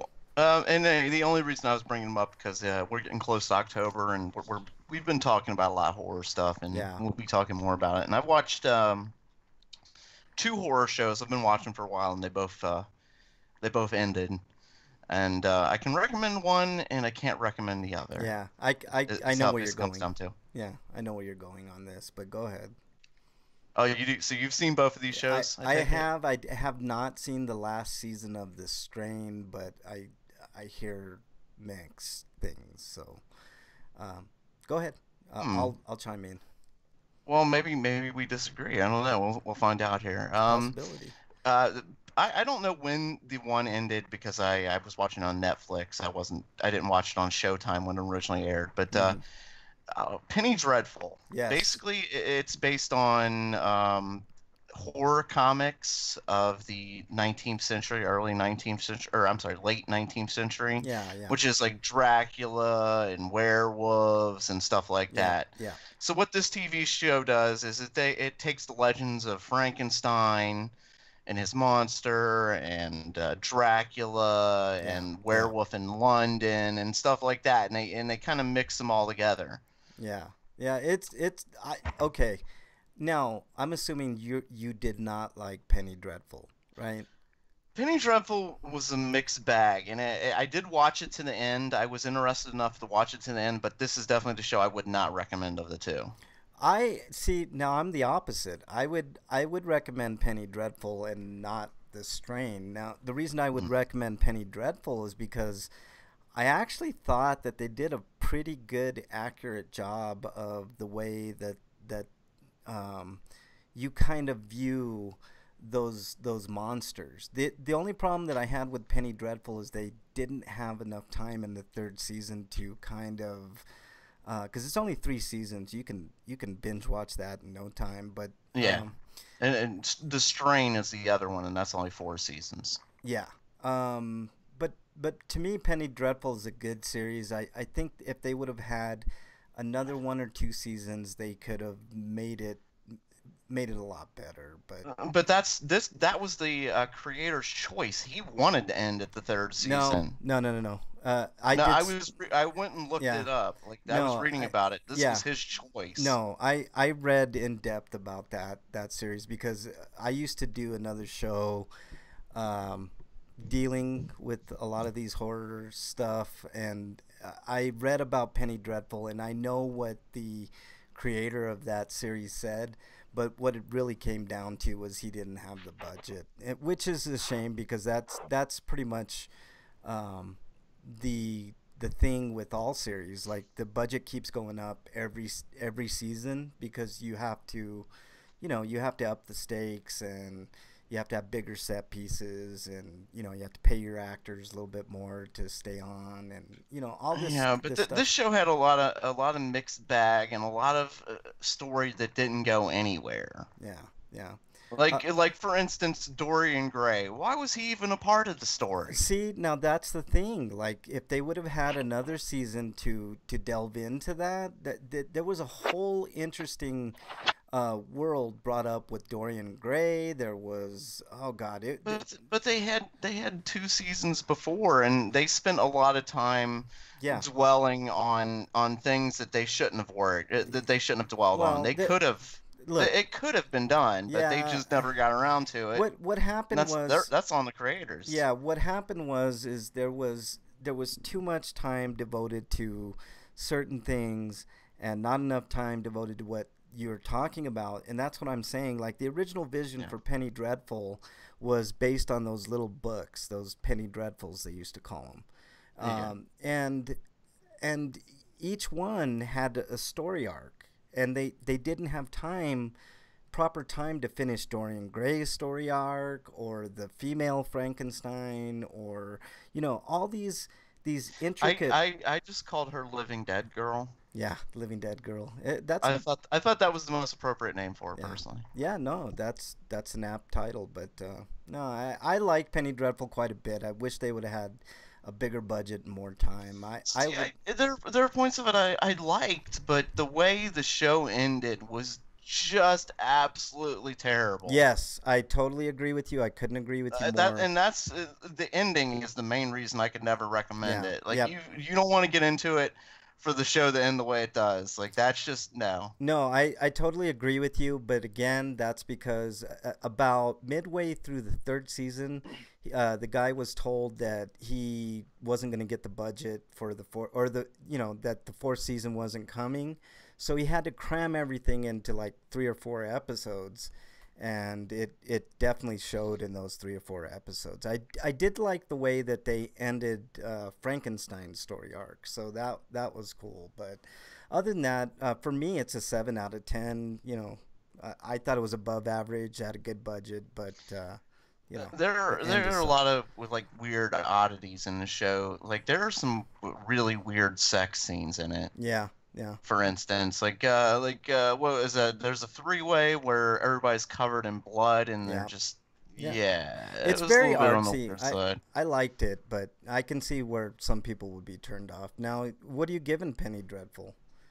I don't know, because there are points where it's like, this is really good, this is really interesting. Like, I like some of the characters. Like, I liked the psychic character, and she's the main character, and I liked Ava Green's character. I like the cowboy, the werewolf in London, and Timothy Dalton. He was really good too. Yeah. It had a solid cast for sure, but so I gave it 7. But there were like characters like that they just kind of killed off and never really gave them much of a story. Like I can't remember what the guy's name was, but he was Timothy Dalton's friend from Africa. Oh yeah, see, that's another storyline that they didn't.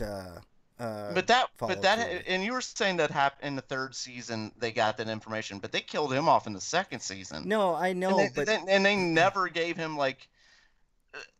They never really fleshed him out as a character. I know. You know? They just didn't have the time or the budget, dude. They had to get rid of so much shit. Like there's a lot of good reading on Penny Dreadful and why it ended the way that it did. I'm not talking about the ending. I'm talking about the second season. Like a character that they. Like, he seemed like an interesting character. Like, he had all these facial tattoos and stuff, and you wanted, and at no point, like, was there any? Did they ever go into really a backstory for him or anything? That's definitely fair. Definitely fair break. All right, so move on to The Strain. Okay, The Strain, and the reason I recommend it's because it actually ends in the 4th season. It gives kind of a. This one actually gives a more satisfying ending to the show. Yeah, I haven't seen the 4th season, but I know. And this ends basically. It fast forwards a little. And I'll give you kind of the back for the first few seasons. And like Penny Dreadful, the show is definitely up and down. It can be really good at some points, and other points it's like, why are we doing this? Yeah. Like, what are you doing this for? But what the story is basically it's a modern day telling of vampires and invading New York, and not the Dracula, I'm gonna suck your blood and like with fangs through your neck and stuff. This is like the I guess I don't know what is it, like kind of the older telling of vampires? No, it's a newer telling of vampires. This is Guillermo del Toro and Chuck Hogan's baby. No, but I mean like the way they suck blood. Oh, I've seen that before somewhere. Probably it was Blade 2 where you saw vampires sort of like that. No. This is well, yeah, you're right about that. But I mean, this is like I thought I'd read somewhere like this was the basically instead of the fangs, what they do is like kind of a worm comes out of their mouth. Think of Alien. Yeah, like, Alien. sort of like that. Yeah. No, that's and fair. And they suck your blood like that. And basically they try and explain vampires as more of a parasite than a supernatural type thing, except for the master, which is he kind of has control over all the vampires and such. And the first season's kind of a slow build towards the vampires coming out and nobody believing them and such, but I think there's a really good backstory, especially between the Nazi and the Jewish survivor. Yes, that was good. I really love their story, and that comes to a satisfying conclusion in this season. I'm looking forward to that then. So the fourth season basically, as the first few seasons, it starts out as the vampire, the master arrives in New York, and he starts spreading his infection, which are these worms. If they get in you, or if they bite you, or any point you're infected right away, it's too late. You're already one of them, which comes into play at a lot of points. So if you're infected, there's no cure, and you have to die, or you become the pawn of the master, and everybody sees. He gets all of your information at that point. You know what I love most about that story is the political intrigue that's in it. It has a lot of good political storylines that kick ass, in my opinion. But I don't think they did enough of that to. Yeah. Well, in the first season, they spend a lot of time dealing with the divorce of the main character and the fight with his wife and his son over his custody of his son and stuff. And it's like, why are we dealing with all this? Well, it kind of plays out that, and kind of a little bit of a spoiler, I guess, because it's really for the third and fourth season, that his son basically grows to hate his father, and he joins the vampires. Yeah. Which is a big plot point. And at the end of the third season, which you saw, Frank, he actually nukes New York City. Yeah. Yeah. His son does. So in the fourth season, we fast forward to, I guess, a year later, several months later, something like that, and the vampires have kind of formed basically they've taken control of the world at this point because of the nuclear fallout of the war, or the nukes going off and such. The sun has been basically blotted out at this point, so now the vampires got full reign, and basically our heroes are fighting against extinction at this point. Yeah. And I think it really leads up to more of a satisfying conclusion, and Yeah. So what would you give this strain overall, man? I guess 6. Yeah, no, that's fair. Above average, that's definitely fair. Yeah. Dungeon Buster's Doppelganger has joined chat, and MXT said. So if you like horror shows, you know how horror can be. Yeah. But this one has I love horror shows. Oh wait. MXT said. I love horror shows. Anybody else see Friday the 13th, the TV show? Oh God. Never mind. Forget. Exiled. Freddy's Nightmare. Yeah, or the Nightmare ones, whatever that was. Nightmare on Elm Street, the series. Freddy's Nightmares. Yeah, Freddy's Nightmares. MXT says, RIP DMT. I've been thinking about doing a one-off DMT for Halloween. I don't know. I'll think about that, MXT. Okay. I just mean it's so rare to get a Tales from the Crypt. And I'm not definitely comparing either one of these shows from Tales to Tales from the Crypt. Yeah. And I'd say special effects-wise, I think... Penny Dreadful did better on their special effects. They had a bigger budget at first. Mug, you have a review of the movie It. Let's do it. Yes. I was pleasantly surprised. I mean, when I went into it thinking I've read the novel. And I've seen the original miniseries. I didn't. It was never one of my favorites of King's books. It's, if you've read the novel or you've read about the novel, you know that it's one of these stranger, one of the stranger books that he's written. That's not just in the midst of one of his, drug and alcohol binges. Yeah. Like Dreamcatcher or something like that. Yeah. But. I will say that one thing that actually really kind of impressed me was when I found out, so I looked at it, I'm like, I was guessing how much money am I looking at here on the screen, and I was gonna say 50, 60 million is what I was guessing at based on the visuals and just the general production values and everything. Yeah. Turns out it's more like 30. I was like, so that was really impressive. Yeah, very impressive. What's his name? Was it Stellan Skarsgård? Yeah, Who played, no. Alex Skarsgård. Alex Skarsgård. Alex Skarsgård. Yeah. And who played Pennywise. And holy crap, he did a great job. He's so good. He was so good in that fantastic. movie. It's like, yeah. There's a lot of love for Tim Curry. Yeah. But it's like, it is, his is much more clownish. I mean, like in the more traditional, just goofy sort of sense. Yeah. And he's not, he's fun to watch. He's a very engaging screen presence, but he's not at all scary. And I'll say, it is not a scary movie. I tend to disagree with you on that, Mug. I also saw it, and I thought it interesting that you said it wasn't scary. I thought it was miles scarier than the miniseries. I guess. It is. But the thing is, maybe it's just that I've watched so many horror movies for so long. Yeah. But like, and I don't get freaked out by movies. Like the last movie that creeped me out in any way, shape, or form was The Ring. And that's because I was like, well, I've literally never seen anything quite like that. Yeah. But I thought the acting was really good. The standout was Finn Wolfhard as Richie. Yeah, absolutely. Because he had all the best lines. He's the smart ass character. Yeah.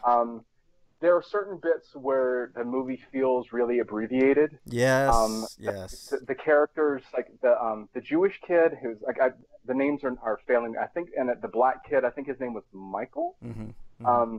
Like they did not get enough screen time. They didn't get developed well. Totally agree with you on that. Totally agree. I thought that I cannot remember her name, but the girl who played Bethany. She was fantastic. She was perfect. Like, holy crap! Yeah. Like that, I was kind of like when I saw what's her name? The girl in Stranger Things. Eleven or L. Millie Bobby Brown. Millie Bobby Brown is her name. Yeah. And I was thinking like she has a name that's almost exactly like a celebrity's name, but I can't think of it. Millie Bobby Brown. But like it was that good. Yeah, as good as Millie Bobby Brown was in Stranger Things, the girl who played Bethany is that good. I'm like, yes, I need to see more of her. She's great. She's going places. Yeah. The effects were great. And I thought that the way that they set it, the way that they structured it, it's like this isn't really a spoiler to say this, but they don't do any of the current day stuff. It's purely an 80s period piece, which works greatly to the film. Like it keeps the film from getting too diluted. It keeps it from getting over long, and it also gives it this sort of a Stand By Me sort of feel. And Stand By Me is a fantastic movie, and so you have this whole sense of like these kids put in this impossible situation and just having to deal with it. And it has some really great funny moments, like the gazebo line, which is fantastic. And I thought that the design of like the way that they handled the creature itself, because if you remember the miniseries, it was basically like, oh, they just did this kind of cheesy looking crab spider thing. Yeah. Yes, and which looked more like a crab. Yeah. Spider crab. Spines, it looked like a spider crab because it had all the weird spines and shit all over it. I'm just like, but it all, it wasn't. What I would love to see is an extended cut, like on Blu-ray. Yeah. And I'm thinking like then maybe there was more development for the kids who didn't get enough screen time and everything. Well, there is going to be an extended cut. Well, that's good. Is there? Okay, good.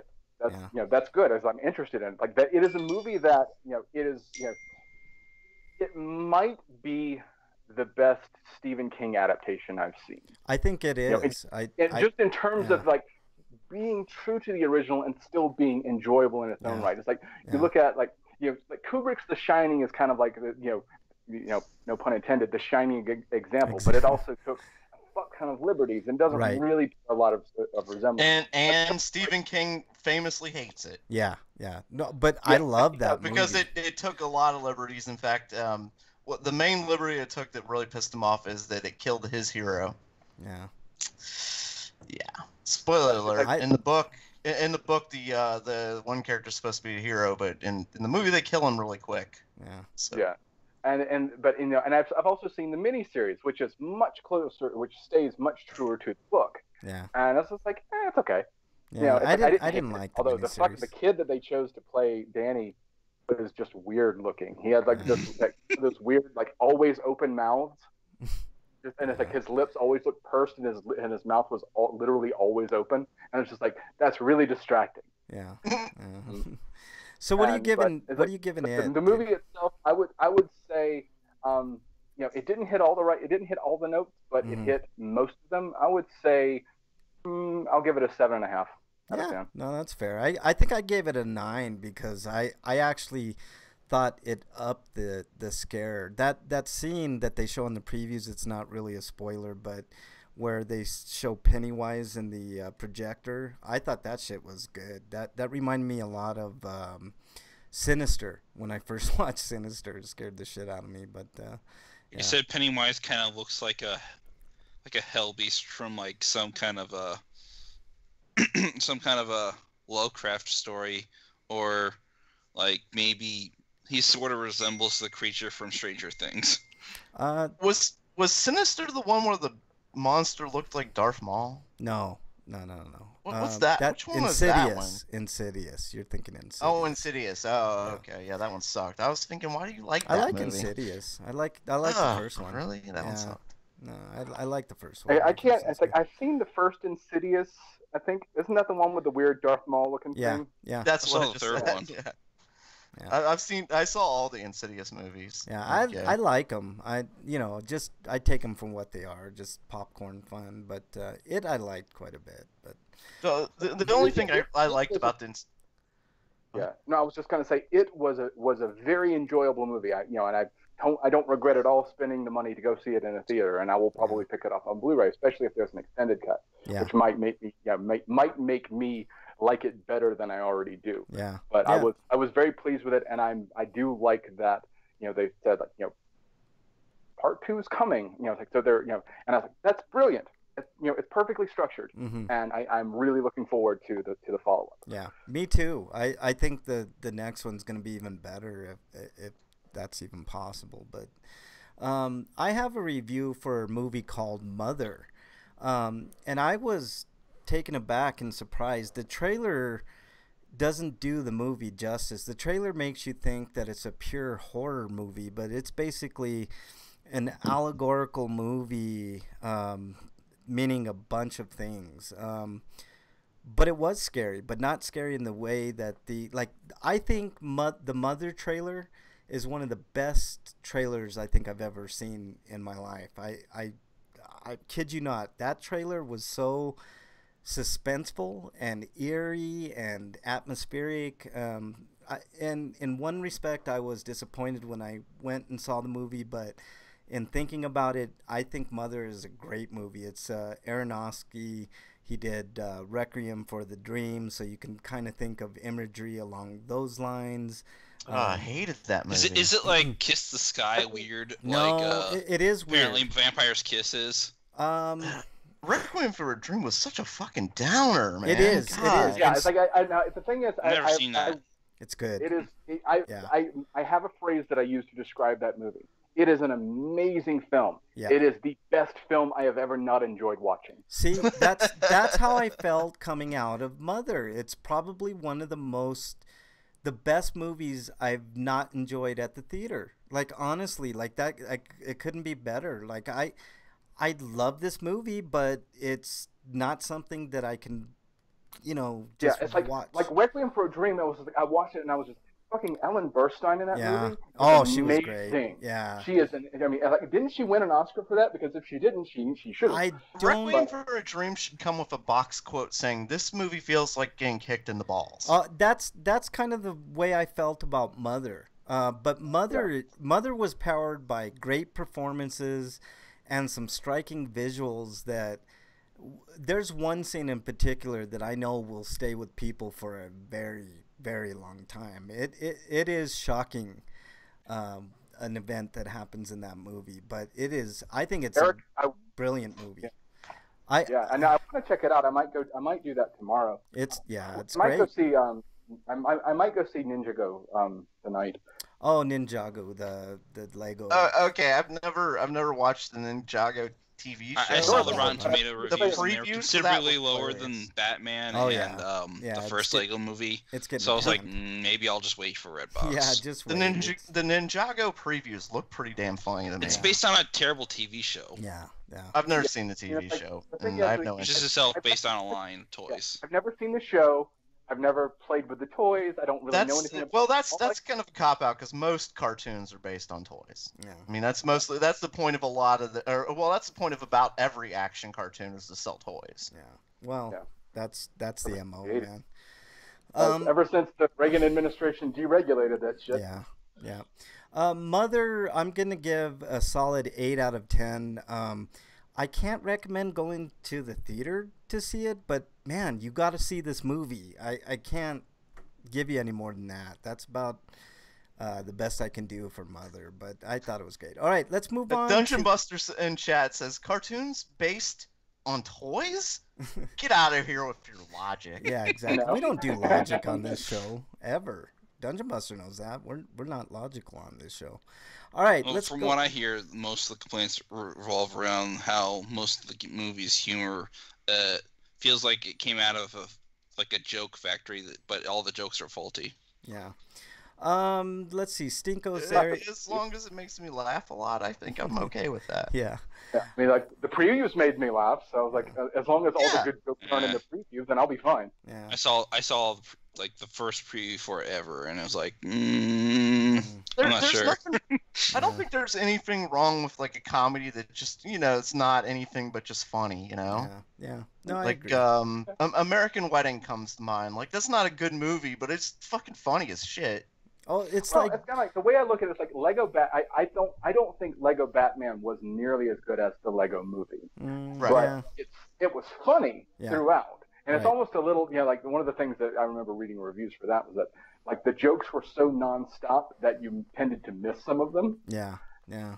and but it's like, but I enjoyed the Lego Batman movie, and it's like it was well made and everything, so it's just like if it's as good as Lego Batman or close to it, I'll be fine. Yeah. Yeah, like Yeah, I for just got the instance, feeling it's not going to be, so I'm not Yeah. gonna spend money in the theater to see it. Yeah. Me and that- Frank talked about like stoner comedies last Yeah. week. Yeah. Like that's exactly you know a what comes movie to that mind. Like everybody those are loves just that I stupid fucking fun hated? movies. Yeah. What's that? Like a stoner comedy that everyone's just like, oh, this is a great movie, and I'm like, I cannot watch this. Which This is one? garbage. Half Dazed Baked? and Confused. Oh, I don't like Dazed No, and what? Confused. Yeah, Dazed and Dazed and Confused is Confused. terrible. I've never don't seen like that. And I, was Dazed like, and I got about 25 minutes in. I'm like, I am Super so Bad pissed was off. pretty terrible too. No, I like I was Superbad. hoping you were gonna say Half Baked, and then Frank was gonna freak Never- out. Oh, you say Half Baked and you're exiled off of this fucking show, man. No, like I like Dave Chappelle too much. to Should I not bother Half with Baked. Pineapple Express? Oh God, I love Yes, Pineapple Express. is very Yes. fucking funny. It's great. It's great. A lot of dope humor. What about Hot Tub Time Machine? I've Skip. never seen it. Yeah, skip it. Just skip. Skip it in the sequel. Yep, skip them both. What about Hangover? Watch them. This Hangover is well worth watching. Yep, Look, definitely. all you need to know about Pineapple Express is that Weed. Huey Lewis wrote a new song for Pineapple Express. That That's actually is that's selling. Yeah. me. All right. I'm like, really? Yeah. Shouldn't he I be know. retired? I Yeah. fucking love Huey Lewis, and I love the song too. I'm like, oh my god, it's a new song from. But the question is it as good as Hip to Be Square? Which is really one of the catchiest songs ever written. Oh my God, I hate that song so much. What? I'm not Hip saying to Be I'm not saying it's a great song, but What it's about Hangover it- 2? Yeah. Hangover 2 I would watch. Eh. Hangover 3 not so much. Yeah, it's like the thing is, it's like Hangover 2 is mostly a rehash of the first one. Yeah. It's decently funny. It has a couple of funny moments in it, but I mean, once you've watched the first one, you've really seen all you need to see of that series. All right. I like the first two. I don't like the third The first one is the first one is a genuinely good Are any movie. of these on streaming service for Netflix? I don't think they are, to be honest with I you. don't think so. Yeah. All right, let's move on. We got to hurry to get to our Stinkos and Sweetos. Let's see. Eric, you don't have one listed. Breakman, Nope. you don't have one listed, I don't think. And Mud. Wait, we talking about Sweetos? My Sweeto was just the last gasp of summer that we're getting here as far as Sweetos. I can't believe we're just now getting Sweetos. Jesus. Because I got a Stinkos. lull still. Yeah, we were doing Hmm. Stinkos. But let's. Did we do Stinkos? Shit, No. we didn't do Stinkos. God damn it! No. So what do you? It doesn't look like you have one. My Stinko goes to what did I had something I wrote down. Where's the show? I have to go down and scroll You have here. nothing written down. All you have. Oh, I didn't write anything down. Okay, well, never mind. We don't have enough time. Let's move on. My Sweeto goes to the nice weather and the return of South Park television. Yeah, I think that's my Sweeto. Oh, I do remember my Stinko. Actually, it goes to the earthquakes ravaging Mexico. Oh God, yeah. And some of the horror that they're going through down there. Like, that's absolutely terrible. And our country, I think, has a responsibility to do everything we can to help our neighbors. I agree. I couldn't agree with you more. We need why isn't Puerto Rico a state already? Exactly. And there's a lot of that is a very deep subject. Yeah. Well, one of the main reasons is they actually don't want to be a state. It depends on who you ask. Yeah. I mean, they voted on it. They'd rather be a Commonwealth. Yeah. No, they voted on it, and the voters decided no. Yeah. I mean, they're not a Commonwealth. They're a U.S. territory. They're territory. Yeah. All right. Let's quickly go through these. I don't see anything listed here. At least I'm pretty sure they voted on it. What's a territory mean? Basically, they just make the economic benefits of that place. Yeah, pretty much. Yeah. That's, in essence, and everybody who's born there is a U.S. citizen. It is legally U.S. soil. Yeah. Yeah. No other country can come and lay claim to it. Yeah, Dungeon Buster said something here. We are sorry you have earthquakes, but we still want you to pay for the wall. That's not happening. They're not building any wall. I'll get into that in a little bit. Yeah, like the wall's not happening. No, it's not even a wall. It's a fence. It's not happening. It's not happening. It's just not happening. Which you fly drones over anyways, so who cares? Oh God, I mean, the wall is such a stupid, pathetic, dumb, thing to latch onto. It's just like every other lie he told on the campaign. Exactly. It's meant to stir up racist assholes. Yep. Exactly. What I say is, the longer he deals with this whole we're gonna get the wall done and stuff like that, he's not doing other shit. He's not doing anything, and neither is Congress. Right. I mean, he keeps coming back to the healthcare, which honestly we do need fixes to healthcare, but not the goal shouldn't be to completely destroy healthcare system as we know it. Oh God, we need to fix it. That's a good segue into my Stinko. Graham Cassidy bill. Now, this bill is not a healthcare bill. It is basically saying we're going to take 32 million people off of healthcare while we decide what kind of healthcare we want, is basically what it is. Also, built in is, I believe it's around, God, I'm probably wrong. I think it's like 70 billion or 7 billion, 70 billion, something like that, somewhere in there. Billions of dollars in tax cuts for, guess who? The rich. But this was supposed to be the warm-up for the next tax reform, which I guarantee is going to pass. That's going to have trillions. I don't want to guarantee anyone's going to pass. He still has a lot of opposition. Dude, there is no opposition to tax cuts, and I'll tell you one reason why. Because the donors want their money, and they're going to get money on their return. They spend billions, millions and millions and millions that equate to billions of dollars paying off politicians for their votes. This is why I can't stand money in politics, because if there's anything that's going to pass in this Congress, it's going to be tax, quote, reform, which in reality is tax cuts for the rich. We badly need tax reform too. But we don't need this tax reform. That's the thing, is we're not going to... that is the problem with what I said was going to happen with Trump getting in office. When he said tax reform, I'm like, yeah, he's doing tax reform for him and his friends. Yep. He doesn't mean tax reform for the rest of us. Yeah.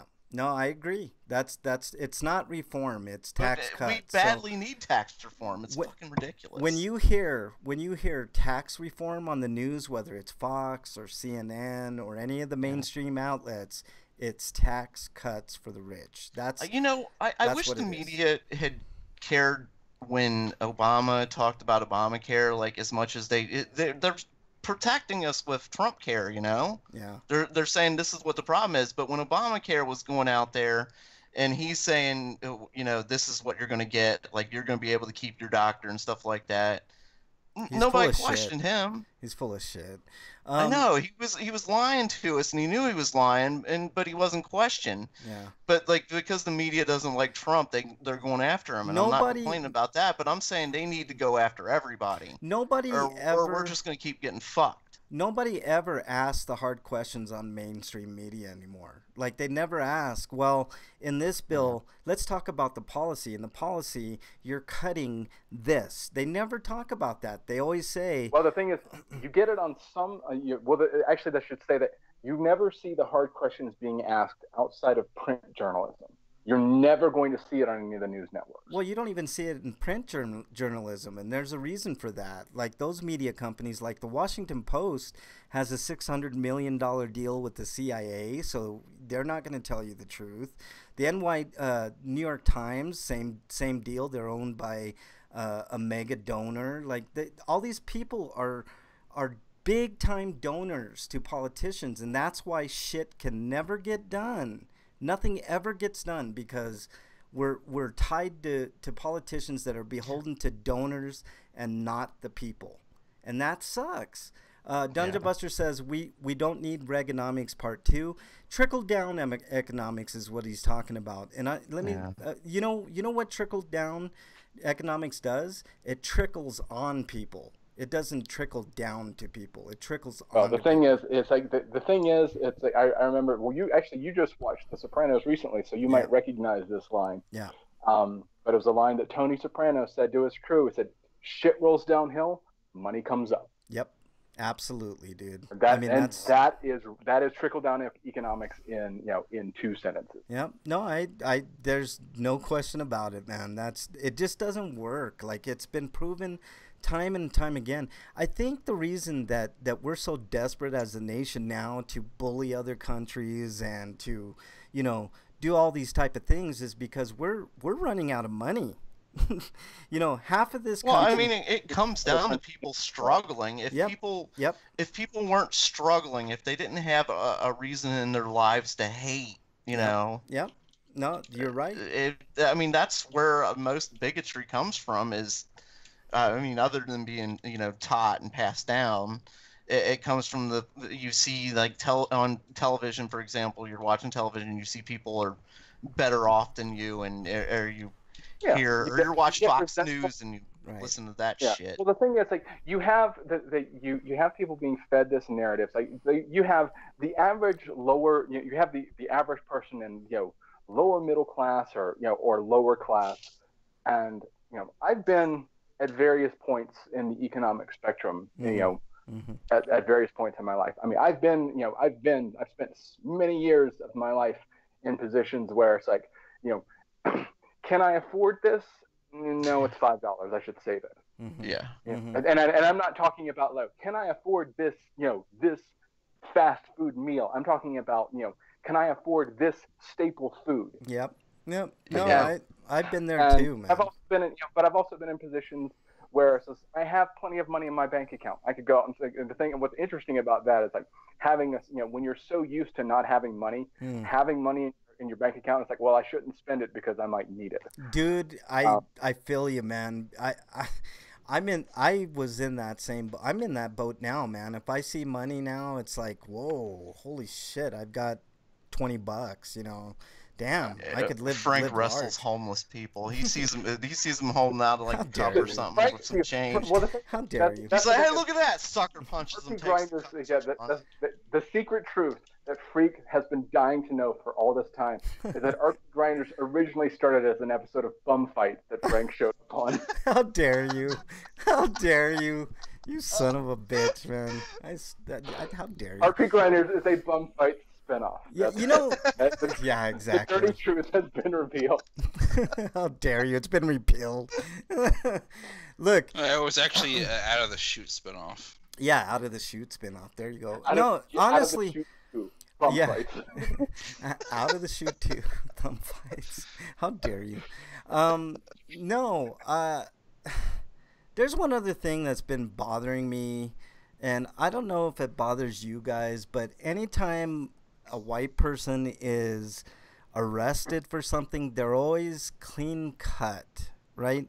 You always hear the expression clean cut. That's the narrative. That's the shit you see on television. Yeah, I've seen in real life non-clean cut white people being arrested. But that's what I'm saying. I've watched it happen. Well, that's the media's problem. This is what I'm saying. Anytime that a white person gets arrested for a crime, let's say it's drug related, right? It's always, he was a good neighbor, he was clean cut, always went to church. Again, you're listening to narrative, Frank. No, hold on. You see on.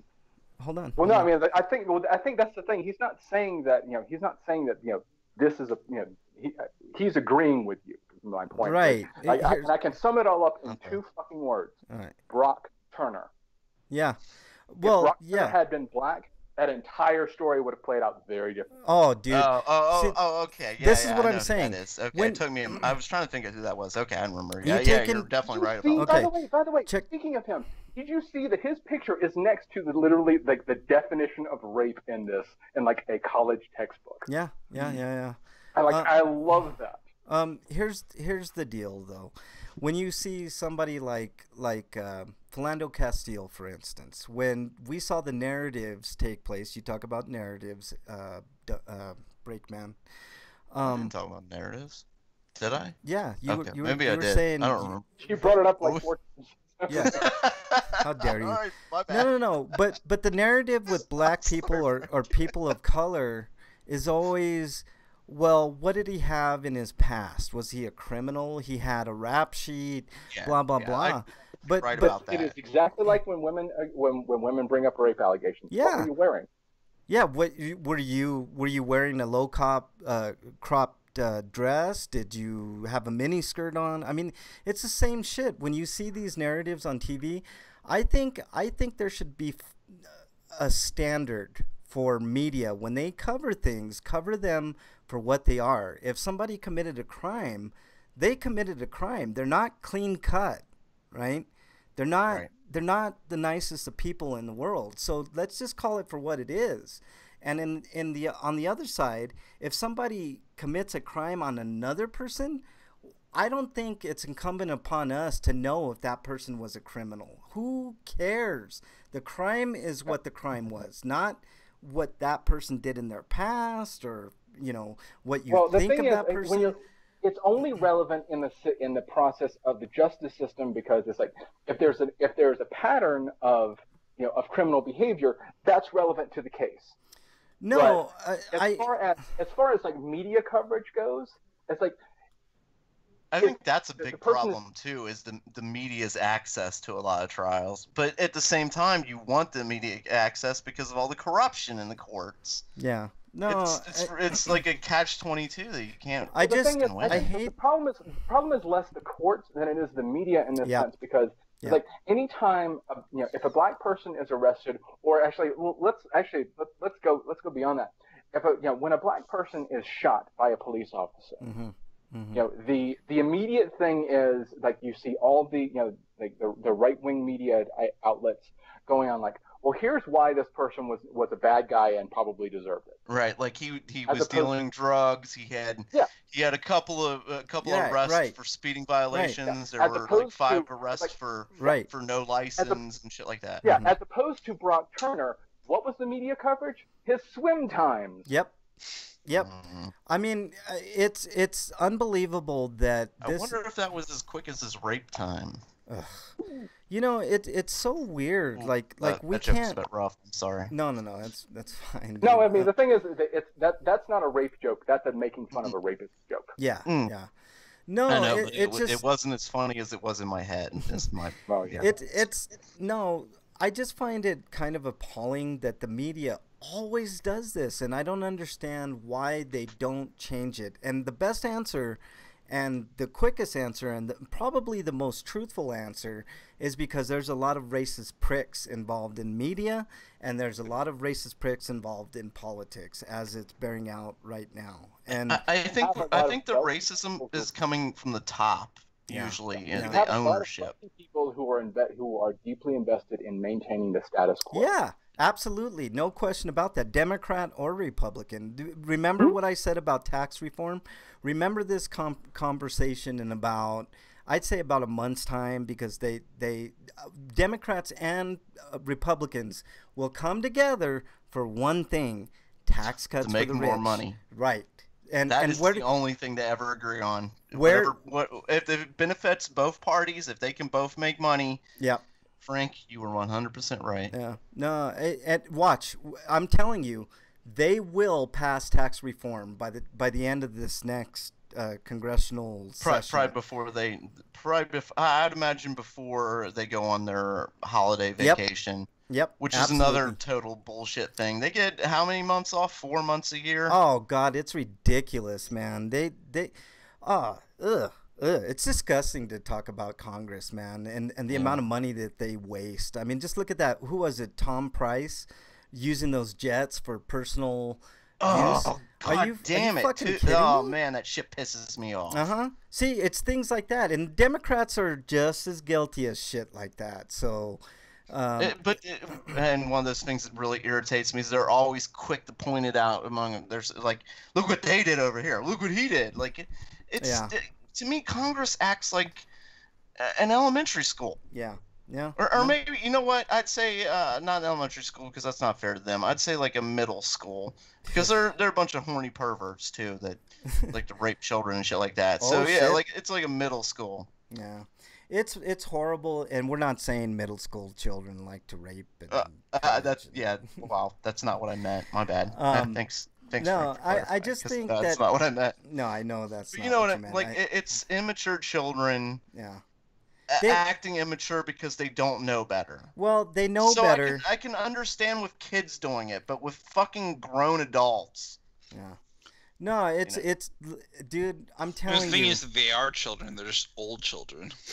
I'm telling you. They're wrinkly children. The wrinkly children. They all are beholden to their donors, and until we can get the donors out of their hair, big pharma and oil, I'll give you a good idea of why this is such a huge problem. John McCain lately has been kind of being a maverick, like how they say he's a maverick, because he's not running for re-election. He's almost at the end of his life. He's not beholden to the donors, so he's like, I'm gonna vote my conscience this time. Not I still think he's a piece of shit. I mean, trust me, I still think he sucks. It's like I said, he'd rather obey the rules and make sure other people are obeying the rules than caring whether or not the rules are unjust. No, I agree with that, but I'm just saying, like if you notice, he's not running for re-election, so he's not thinking of that big donor money. You know what I mean? So he's just voting the way that he wants to vote now. And I think that's the way it should be. We should get rid of Citizens United first off, and there should only be donations not from corporations. It's so funny that it's called Citizens United when it's a bunch of rich fucks. God, they're and if there are more term limits, you would force more of them to make decisions based on what they actually were elected for, as opposed to what they think will get them reelected. Yeah, no, I think term limits and who's paying their bills. Yeah. Term limits for sure. Getting rid of Citizens United, and I also think that no corporation should be allowed to donate money to politicians directly or indirectly, and that includes dark money. None of it. Get it out of politics. And I think see that like dark money is illegal, but it still happens. Yes, like we need more oversight on Congress. Absolutely, Breakman. And the way we do that is we make them. We cut off the money source from the corporations and we bring it back to the people. So if you want to support a candidate, you can. Small donations, not big donations. So if you're a billionaire, you have just as much say as me, who has no money, if I want to donate. You know what I mean? Mm-hmm. So there, you know, whether it's $5, $10, $20, whatever the fucking, you know, limit that they pose on there, I'm good with that as long as it's not, you know, in the thousands of dollars. And you know, then we're talking. One of the things that really puzzles me about the wealthy is this, you know, it seems to be like once you get to a certain point, like once you've amassed enough wealth, you get obsessed with the idea of getting more of it. Yeah. And I'm like, if you were a multimillionaire, or like some of these people are multi-billionaires. Yeah. Like you give away $350 million. It's not. You're still one of the wealthiest people in the world. Yeah, yeah. It's like, what do you need all this money for? It's weird. It's like you're going and you have to have the ring at all times. Yeah, it's like, you know what? I think we should call this money. It's sickness. Yeah, I think that kind of money is like you literally have more money than you could ever possibly spend. Yeah, I think we should call this the Scrooge McDuck syndrome. Yeah. Actually, no. Because there's something. He's got all that money, and he just wants more money to swim in. You know, he's got all the money and all the power. In the new show, it's actually his bank is actually pretty empty. But every episode of you know, DuckTales is Scrooge McDuck looking for another artifact, looking for more money. Yeah. No, you're right. Like I think it can be best described in this greed. Basically, greed is greed. Huh? Greed isn't good, and Wall Street destroyed us. Greed. Yeah. I mean, Wall Street the movie. That movie probably should have never been made. Greed begets greed. So I mean, the only reason for greed is to have more money, more greed. You know, so it's just weird. Like the more money you have, the more you want it. You know, it's like the more you want to preserve what you do have. And it's weird because it should be the opposite. The more money you make, the more you should look to give. Because, you know, when you die, everybody is the same. Like we don't take our money with us. Okay, but think about this. Like I'm in Denver, which is not a cheap place to live. No, it's not. But you know. You think the average person, you know, living in an expensive, in a decently expensive city, you know, making $60,000 a year. Yeah. You're fine. Yeah. But you're more than fine. Because you are consistently putting money in your bank account every week. Yeah. Yeah. There's something that I read I only somewhere. make about a third of that a year. There's something I read somewhere that I think kind of sums up everything. And these are based on 2014 numbers, but there are 1,645 billionaires in this world, but not one Batman. That's true, man. I think like there's not like where is the one guy who is, and Dungeon Buster in chat says like there's only like you know not everybody's Bill Gates with his philanthropy and such. Philanthropy. But I couldn't tell. It's like, are you screwing up or making fun of someone else who screwed up? No, I screwed it up. No, it was me. Okay, well, just remember you have to pronounce all four words. Yeah. Got it. All right, guys. Well, that's gonna do it for this week. We're a little. Well, wait. Before we go, there's a lulls because after all this stuff, I got a lulls in here, and I think we should cheer everybody up with this story that I have. Yeah, let's do it. Coming to us from Colorado. Oh, look at this. Colorado Springs police seek runner who won't stop pooping in front of a family's house. Yeah, I've heard about this. The mad pooper. Oh my goodness. Yes, the mad pooper. Her children were the first to catch the runner mid-poop with her pants around her ankles. Immediately, they ran to get their mother. They're like, there's a lady taking a poop. I think that's the name of this episode, the Mad Pooper. That for sure. I think it's Frank has child porn. Oh, how dare you! I do not. Look, that's what you do. No, I don't. Before we wrap I am not in possession of child porn. I will tell you that right now. At all. I have child porn currently on my person. Oh, get out of here, you son of a bitch. Okay, well, hold on. All right. Let me read this a little bit here. Yeah. So the kids run inside and they're like, "There's a lady taking a poop." So the mom runs outside and she says, "Are you serious? Are you really taking a poop right here in front of my kids?" And the mad pooper goes, "Yeah, sorry." What state is this? What? Colorado. You're in Look, Colorado. This doesn't surprise me, and I'll tell you why, guys. Because she has been doing this. Apparently, she keeps Is she doing on it. roofie? She brings toilet paper reefer. with her. what? Like she is planning to do it. Like she keeps doing it in front of this family's house. She leaves, like she wipes her ass. Some people yes. Does she leave the toilet paper behind too, or does she take that? Yes, well, she Oh doesn't my take the God. toilet paper with her. She doesn't take it with her. That'd just be weird. Oh, God damn it! Look, It's like one of the pooper scooper bags. I think Mug and I need to take a trip down to Colorado Springs to do an interview with this person because that would be hilarious. They haven't gotten arrested yet, anyway. No, not them. The family, and we can. Yes, we the can mad pooper, as of this story, has not been arrested yet. She has not been caught yet. But I heard about this story like on Monday, so I can't believe she hasn't been caught yet. She You know, didn't wear a what's mask, so it's surprising? like, why haven't they identified her yet? Yeah, No, it's not. there are more to it. Like at one point, the family put up a sign. I put a sign on the wall that said, "Please, I'm begging you, please stop." She ran by it like 15 times yesterday, and she still pooped. Dude, I think this would be the coolest interview ever, man. See, now. Well, why are you pooping in her yard? I had to go. God. Do you I always wonder if she's eating to make yourself poop. You know what? We really should. maybe I it's should the take site of the house is a laxative. I should take a trip down there. The side She's of the running house. by, and she's like, "Oh, Just- God! Oh, finally, that's the house that makes me poop." A laxative I know what it is is. transmitted I know by what it is. air. Guys, I figured it out. The house is built upon an ancient Indian latrine. No, dude.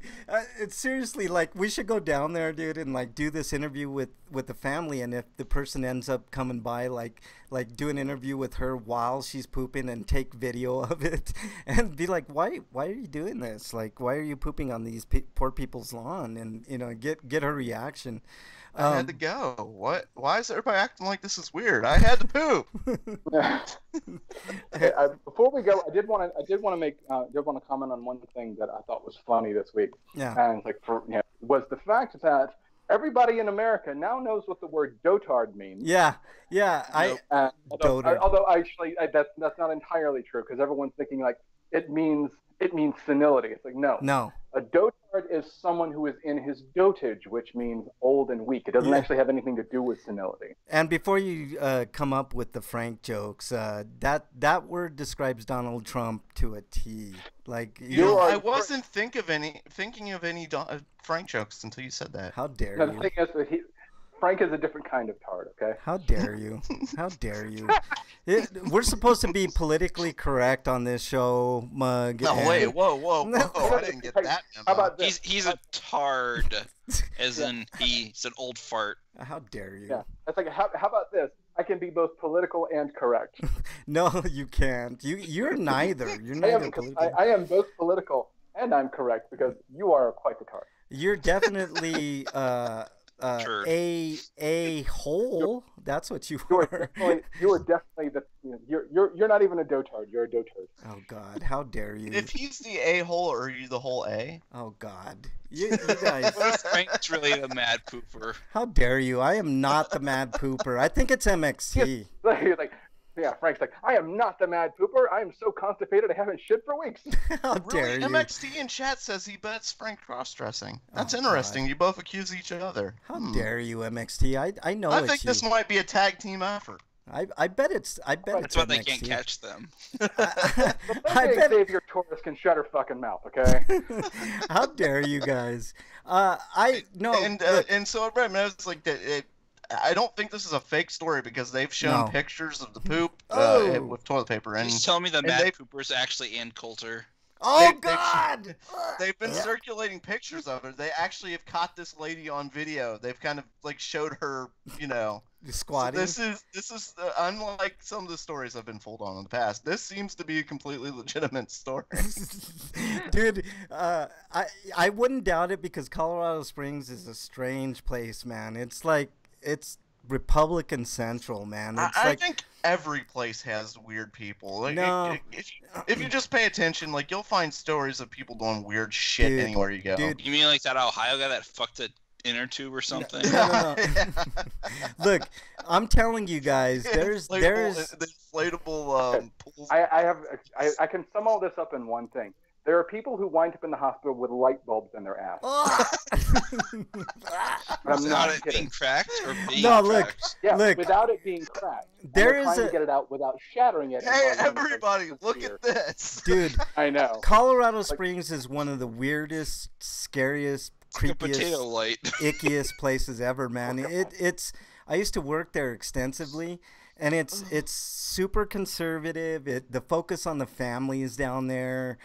They're very anti-weed, even though it's legal here. And oh god, it's Colorado Springs sucks. It's like Denver's redheaded stepchild or something. It's awful, man.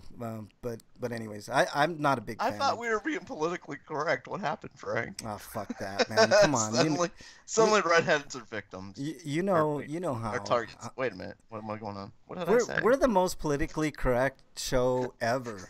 I'm telling you guys, man. This show right here. All But at right, least we guys. got rid of them damn Nick.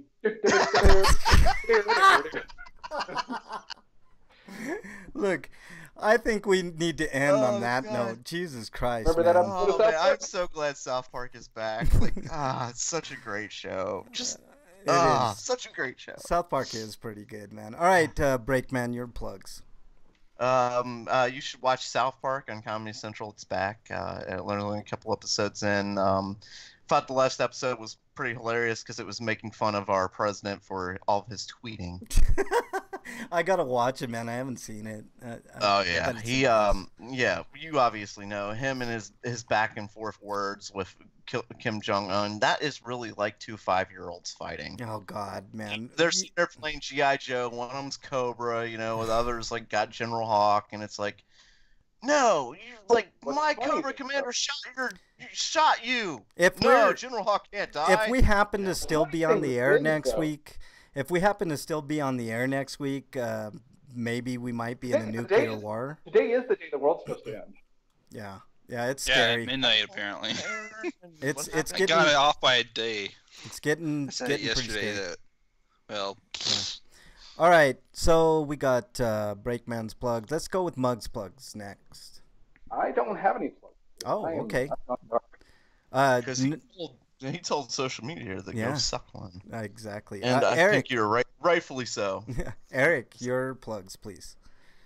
you could find me at sites I've written for, like totallegn.com. My East 8 review's up. And we were supposed to talk about localization, but we got off track. Yeah, we'll talk localization next week. We won't have as many reviews next week. We'll just have the. Yeah, couple anyways, that- also other sites like bostonbastbrigade.com and vognetwork.com and osgamers.com. I didn't get anything out this week because I was focused on trying to get my visual novel done. Yeah. All right, is that it, Eric? You can find me on Twitter at EricRPG, and then there's my YouTube channel, Funny T-Man. All right. And there's also my Patreon, Okay. Eric Kelly. All right. Follow RP Grinders at RP Grinders on Twitter. You can follow me on Twitter at Frank Branches if you want to be insulted and frowned upon. That would, that's par for the course for me. I mean, I just. Well, the thing is, I should following have- you is insulting oneself. So, How yeah. dare you? How dare you? No, and I say a lot of controversial shit like I do on this show on Twitter. So there's that. Like, I I've have definitely child made some porn. people Yeah, mad. like, How dare you? I never said that, you son of a bitch. No, but I'm with you, Eric. Frank. I've definitely made some people mad on Twitter. yeah. Make sure you check us out on the weekends on Saturday, 3 Eastern time on YouTube, Twitch, and Ustream. And if you can't catch us, obviously you're downloading us now on iTunes, Stitcher, etc., all the stuff. But we'd like to see you in chat. If you have any comments, tweet Breakman at RPGrinders, and he'll make sure and let us know on the show. I want to thank the chatters, Dungeon Buster, MXT, Wyland, and we had Crazy Jane, who was in the YouTube chat. So thank you guys so much for joining us today. And hope you stay safe this weekend. Till next week, we are out. Later, guys.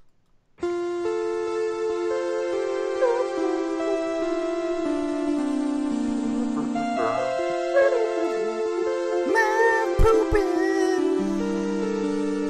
Yeah.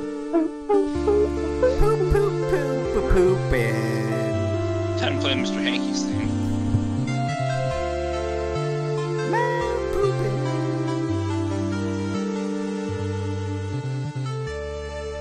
Poop. All right, chat. Thank you guys so much. You guys rock. You guys know I love you so much, like I do. No, I do. Thanks for joining. I'm gonna end the stream, but you guys can catch me at the usual spots. I'm gonna do a GDP next week. I'm thinking I was gonna do it this weekend, but no, I'll do it next Friday probably, or this coming Friday, whatever. But, Well, send me tweet me so I can tweet it out. yeah, I haven't tweeted you anything because I haven't wanted to do it, but I'll tweet I'm you. just reminding you. I'll Stop include the pooping, Eric. grinders. What? I'll include it. All right, guys in chat. I just let you guys go. Like, you all started pooping. I'm like, no, I don't need to add anything to that. I'm not pooping. It's just a fart. Yeah, exactly. I'm just sharding. Maybe I sharded. All right. Thanks, YouTube. We're new on YouTube, so peace out, YouTube. Appreciate you guys stopping by. Later.